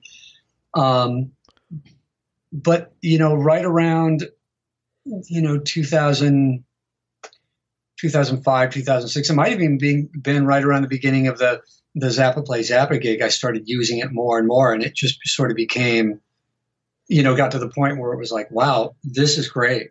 I love this. Beating the shit out of it. You were playing the daylights out of it though. Yeah. It got a lot of use. It got a lot of wear. So it's all kind of, it's got all that really good relicking that has just come from years of being on the road and playing. It's got real relicking. Do you have it handy? You have it in your place? I do. Man, can I see it? I'd love to check it out. Yeah. So I don't know if you can see it here. I've made some modifications to it. I've got the logo covered up because I got mad at Gibson. What, really? That's another story, but it's a nice looking burst. Are those burst bucker pickups in there? No, these are Arcanes. These are Rob Timmons. Oh, they're Rob's. Okay, yeah, Rob's. He custom wound for me.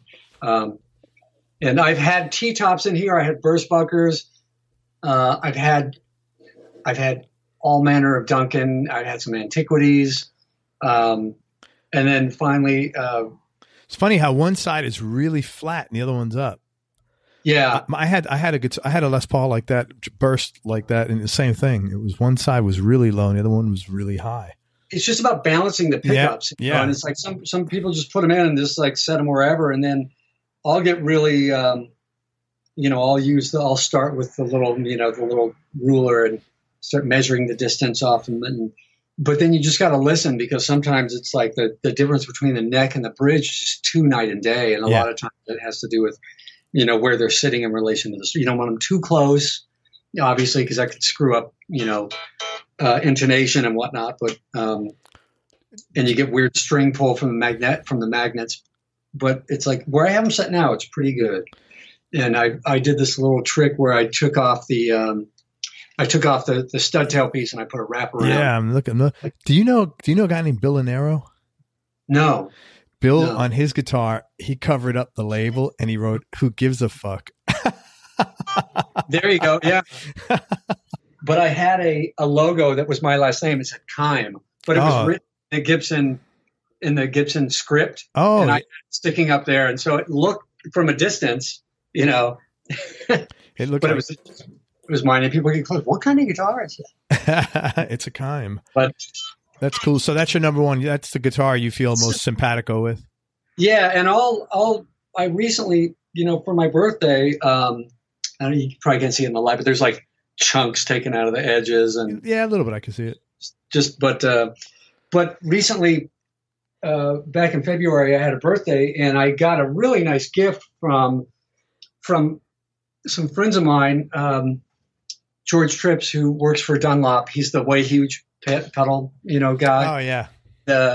And George and Rob Timmons, and then my other friend Eric Gorish, who is a really great guitar, is a luthier and guitar tech, and he has a guitar company called Lush Guitars. But the three of them, they built me this parts caster, and it was and the pickup configuration was like, you remember Hiram Bullock? Yeah. And he had that old beat the shit Strat, and it had a hum. It was like a single hum configuration in it. And I've always wanted like that type of configuration and thought that was really cool. And they basically made me one of those. And it was, this really great MJT body, and they had this killer neck, and it's got great components on it. And I've been playing that one more and more. As a matter of fact, I had a gig last weekend that I took it to, and I've been playing it more and more because I've been messing with the setup on it. Because, you gotta tweak them, and you're a tinkerer, man. Yeah, you're a tinkerer. But you just gotta make them feel. It's like a pair of shoes. You gotta wear them until they break in, and then it's like, oh, okay, there you go. I'm gonna relace them like this so it's more comfortable when they're tied up. But I've been playing that guitar a little bit more. But it's like the thing for me is like if I don't play it at my baked potato gig, then when it makes its appearance at that gig, then I'm comfortable with it. It's arrived. Yeah, it's arrived. And for me, still, it's like the Orville 335 and the Les Paul are still the primary baked potato guitars, that I play there. And then the parts caster is on its way. Parts caster. I've got a really nice old, another one that I really loved. It was a main guitar for years, and it was either the Les Paul or this guitar is the. It's a Fender Strat, and it's a hybrid. It's like a late 70s, 79 neck, and the body is like a mid-80s kind of American standard body. It was actually from one of the original Yngwie signature models. That's wild. Someone just I traded, years ago, someone traded you a body. Hey, I'll trade you my Yngwie body. And it had the bridge on it still, but remember, like when they first started doing signature models, like Fender, it was they would just take like an American standard and like, just throw his signature on there, and that'll be his signature. There was really nothing about the guitar that that represented that player at all, other than the fact their signature was on it. This was one of those Yngwie models, and it was. I know they had Japanese ones and American ones, and this was one of the American ones, because the actual Yngwie guitars had the scallop neck. Yeah. They actually would try to match. This one was like a sonic blue. It's like, when have you ever seen Yngwie play a sonic blue? I love that color. That being said, I love sonic blue as a color. It's great. Sonic blue, eggshell, Fiesta red, the canary yellow. I love those colors, and you can't get them now unless it's really weird. You either got to spend $6,000 on a custom or like $80 on a Squire. Or there's some like, you can buy components from builders, like the components manufacturers that will still do them in some custom colors. There's a supplier called MJT Guitars, and they do bodies and necks and stuff like that. And they'll do a lot of those custom colors and like the overspray, so it'll have like a blue overburst type of, when part gets rubbed off, and they nail it. They do it right. That's cool. MJT. The parts caster is an MJT.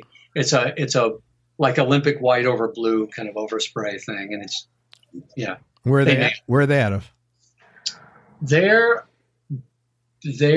are not in California. But yeah, they're not out here. I think they might be somewhere in the southeast, maybe. You know what? I think they're in Virginia. I think I had this conversation. Yeah, I think they might be in Virginia. Sounds right.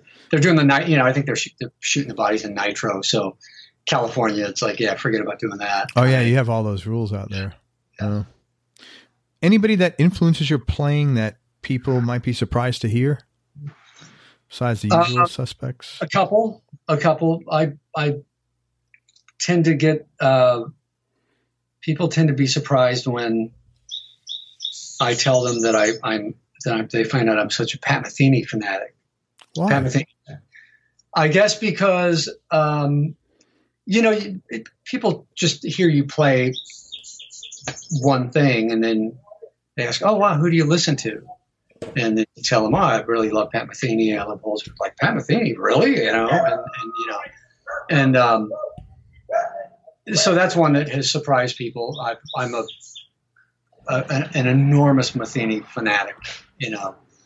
Probably one of my favorite players of all time. Is Pat. I really love him a lot. Another guy that just tends to, because you got to be pigeonholed, and if you like one style of music, you can't like. No, you're not. If you can't, no way, you're not allowed. You're not allowed. But Frederick Thorndahl from Meshuggah is another one of my absolute favorite players. What kind of music are they? Because I've heard that. They're metal. They're like, that. They're metal. They invented that style of music that a lot of people call, that I hate this term with every amount of passion I can muster, gent. The gent style, the gent, they kind of invented that whole style of music. They're a Swedish metal band. And I've seen them live like 4 or 5 times, and they're one of the best live bands I've ever seen in my life. Really? And he's just an insane player. He put out this incredible album many, many years ago, a solo album called Soul Niger Within. And he's kind of like, it's a very simplistic description, but like a metal version of Alan Holdsworth, if you will. And I hate even describing him in those terms because it's just, I think, does him a horrible injustice. But phenomenal player, great player, and I love his playing. I love his phrasing, his tone, his sense of composition. Rhythmically, everything they do is just all disjointed and screwed up, and it's killer. I hear a lot of Zappa elements in his playing and in the music of Meshuggah. And I think that's another thing that attracts me to him. But I love that band, and I love him. And I tell people that, they're like, "What?" No, I just wrote his name down. I'm going to check him out. I'm going to try and get him on the show now because I always like to, because I'm not familiar with that at all, that music. Yeah. And I always try to learn something from somebody new, so that might be. If you got him on the show, that would be a huge, I mean, he's in Sweden. So. I've interviewed like about 5 or 6 guys from Sweden. Yeah. And they're phenomenal musicians, really good musicians, and a couple of guys from the Netherlands as well. So I wouldn't be surprised if I can get connected with them pretty easily. Cool. Yeah. Yngwie, Sweden. There you go. Yngwie, Swedish guy. Yeah. Next. No, Yeah. I don't. I like Yngwie's another one. I tell people I like Yngwie. They're like, really? You know, I'm like, man, I saw Yngwie I saw him play back, you know, back in his heyday. Well, I don't know if I heard him play recently, and he was still amazing. You know, I'm sure you don't. He doesn't go backwards. You know. Yeah, and doing his, you know, when he's doing that stuff that he does, no one can touch him. You know, it's like Steve Vai. When Steve Vai is doing the Vai stuff, you know, there's legions of copycats, but no one can come close to him. No one can even touch him. I'll tell you what, there's a young lady that I interviewed who does classical stuff on guitar, and she's out in California. You know Gretchen Men? Yeah. Yeah. She's an amazing, very good player, and she does classical music, and I was blown away by how, I mean. I've just seen her on, like, I think she's a kind of a, you know, big social media sort of presence. So I think that's how I think that's how, I don't know her personally. Well, her main gig is Zepparella. They're like a female cover Zeppelin band, so that's how you probably know her. But she's an amazingly, you know, pretty intense guitarist, and she's, very, you know, very, very. I think she went to Musicians Institute, if I remember correctly, and she's very, extremely passionate, like kind of like you, very committed to, like, you know, her standards are incredibly high, you know, just like yours are. So I was impressed by her. I don't. So those are interesting, man. Yeah, and there's another guy too. This doesn't so much surprise people, but a lot of people don't know who he was. Another guy that I really love and who was a real big influence on me is a guy named Alan Murphy, who was a British guy who was like a session player back in the like, you know, 80s. He played on a lot of Kate Bush records. Remember the band Go West? Yeah, I do. The Go West records, Scritti Politti, a lot of those kind of records. He was doing a lot of stuff. The Mike and the Mechanics, stuff like Silent Running. Remember that? Can you hear me? Can you that cool guitar solo? That's Alan Murphy on that. He played on that. He played in Level 42. Right before he died, he was in Level 42, and Holdsworth actually replaced him in Level 42. Oh wow! And he was another guy that when I first started really getting into the whole, like the Strat whammy bar thing, I right around that time, it was just a timing thing.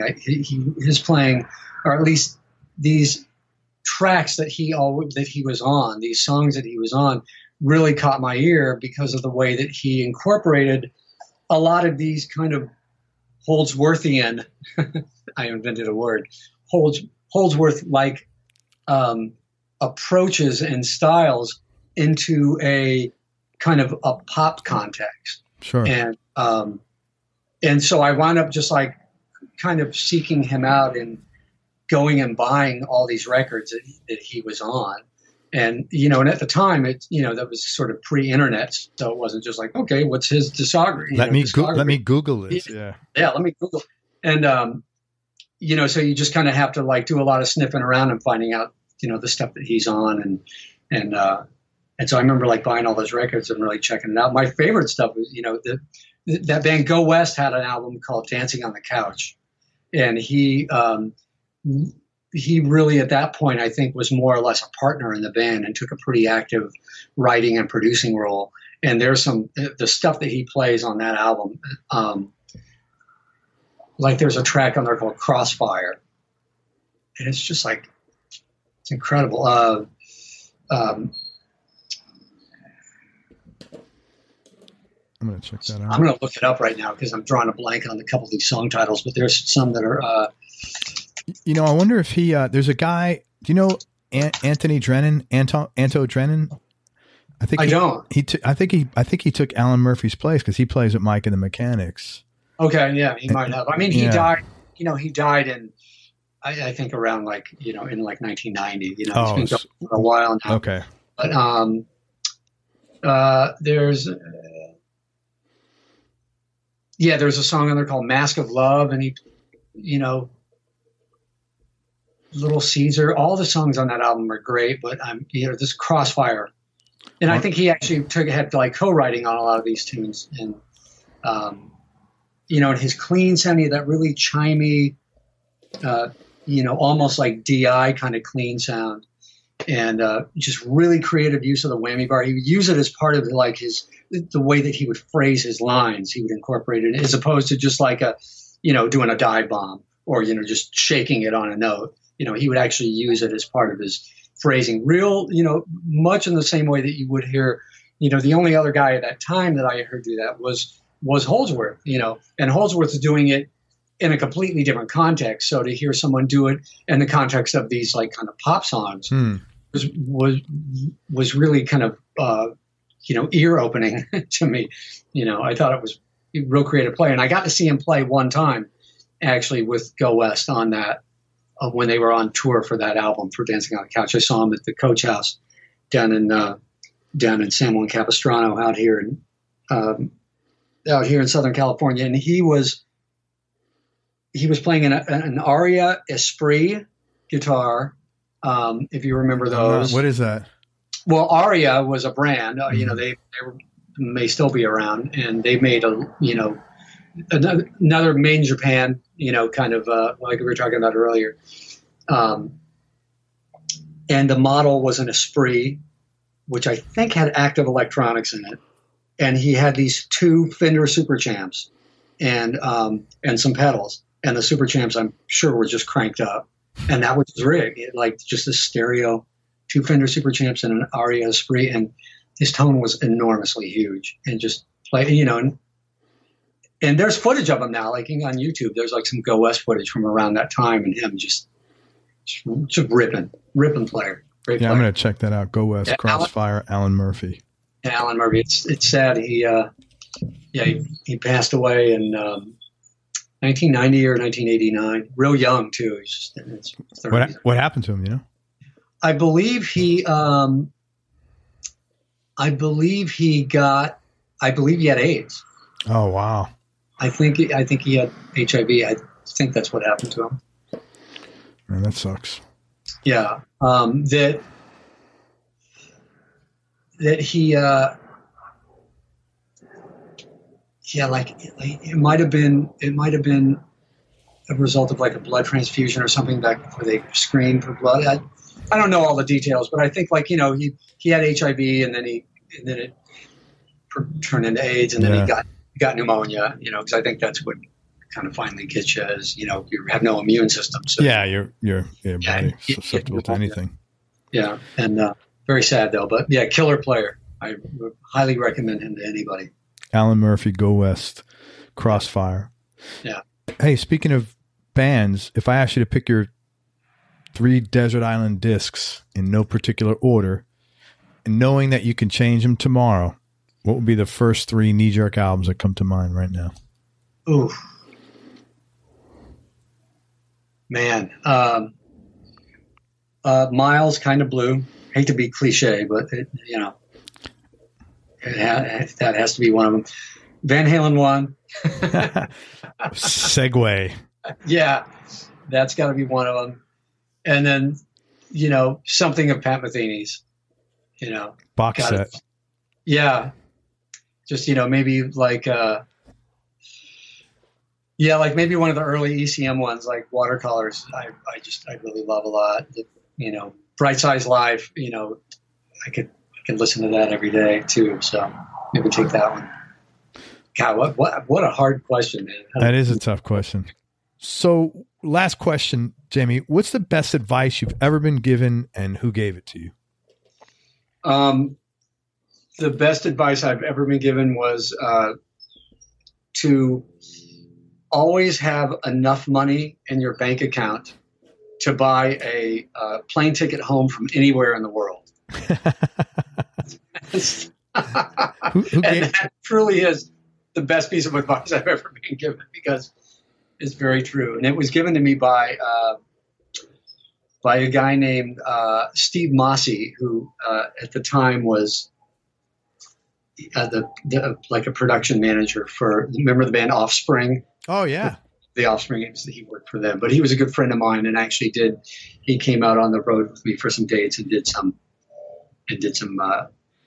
teching with me, and he was just a friend, a good friend. But he had a lot more touring experience than I did, touring as like a production manager and a tech for all these huge bands that were really big, and he was like, always have enough money to get home from anywhere, and you just, if you have nothing else in your bank account, just enough money to cover a ticket home. Like if you're somewhere in the North Pole, you can get a flight home. And he was right, because he's like, you get out there on the road, and then suddenly the record company starts getting funny with the artist, and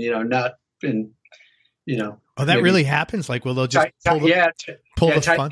Tour support, pulling the plug on the act, and then I've heard this has never happened to me. Wow. Similar things have happened, but I mean, I've heard stories of guys that I know, they're on the road, they're in the middle of a tour, and they just they get a phone call. It's like, all right, pack your shit, you're going home. Nice. The tour's over. Like they pulled tour support. We're done. They're dropping the artist from the label, pulling tour support and going home. And or worse, and a thing that has happened to me is where I was on the road with an artist, but I'm not getting paid. Like I'm calling home, and it's like yeah, no money. It's just set up like a direct deposit situation. Yeah, sure. Yeah, no money's gone in like 2 weeks. There's no money. They're not paying. That's happened. Yeah, that's happened to me. And then I go to the, the rule is you never bother the artist with this stuff, so you never go to them. But in this case, we were just out on this little promo tour, so there's no like day-to-day tour manager out with us. It's just us, and it's like, hey man, I don't mean to trouble you with this, but I guess, your business manager hasn't been, or you try and call the business manager and yeah, we're going to get it in there. Yeah, just give us another couple of days. And it's like, I don't know if I have a couple more days, That's crazy, man. Yeah. So it's just one of those things like, wow, Steve was right. Good advice. Always have enough money in your bank account to buy a plane ticket home. Yeah. From anywhere. From anywhere. There you go, man. So it's like, I think I might have to get a ticket home because they're not paying me. And then, but in this particular case, they did wind up paying me and everything. Oh, they did. Everything worked out. I didn't have to get a plane ticket home, but I was like, that's why I think it stuck with me, because I was like, at the time he told me that, I just thought it was funny, And then here I am. I wasn't even I think I was just in Philadelphia. So it's not like I was far away in Europe or in, Asia somewhere, I mean, I was still in the United States, but I'm on the other side of the country, but I'm like, holy shit, I am going to have to buy a plane ticket home. Look at that. Wow. Well, I'm glad you didn't, man. Hey, listen, I want to thank you so much for your time. I really appreciate it. You're an awesome guy and a very good player. And I want to tell people where they can check you out and find out information online. It's Jamie Kime, K-I-M as in Mary E. And his CD is called Alleys. It's phenomenal. You can get it on cdbaby.com and on iTunes. He's also on Instagram at Jamie Kime, and on his website, jamiekime.com. Again, it's KIME.com. He's got stuff there about himself. He also does tracks, and I didn't know this, he does lessons. So if you're looking to get lessons from a teacher who works at Musicians Institute, he's one of the few guys that can do that. He does in-person lessons if you're in LA, and Skype lessons, and you can go to his website at jamiekime.com and enter the information on the contact form and connect with Jamie, and that's it. Simple as that. Man, I appreciate you. Correct is the Instagram is Jamie West K. Jamie West K. Yeah, that's my Instagram. Jamie, JAMIEWESTK. Awesome. Jamie West K. West is my middle name, and my last name is so unusual that I should have changed it a long time ago, but now I like keeping it because I just like seeing how many different ways people can butcher it. Well, I thought it was Kine, K-I-N-E. No, yeah, a lot of people do. It gets misspelled. Yeah.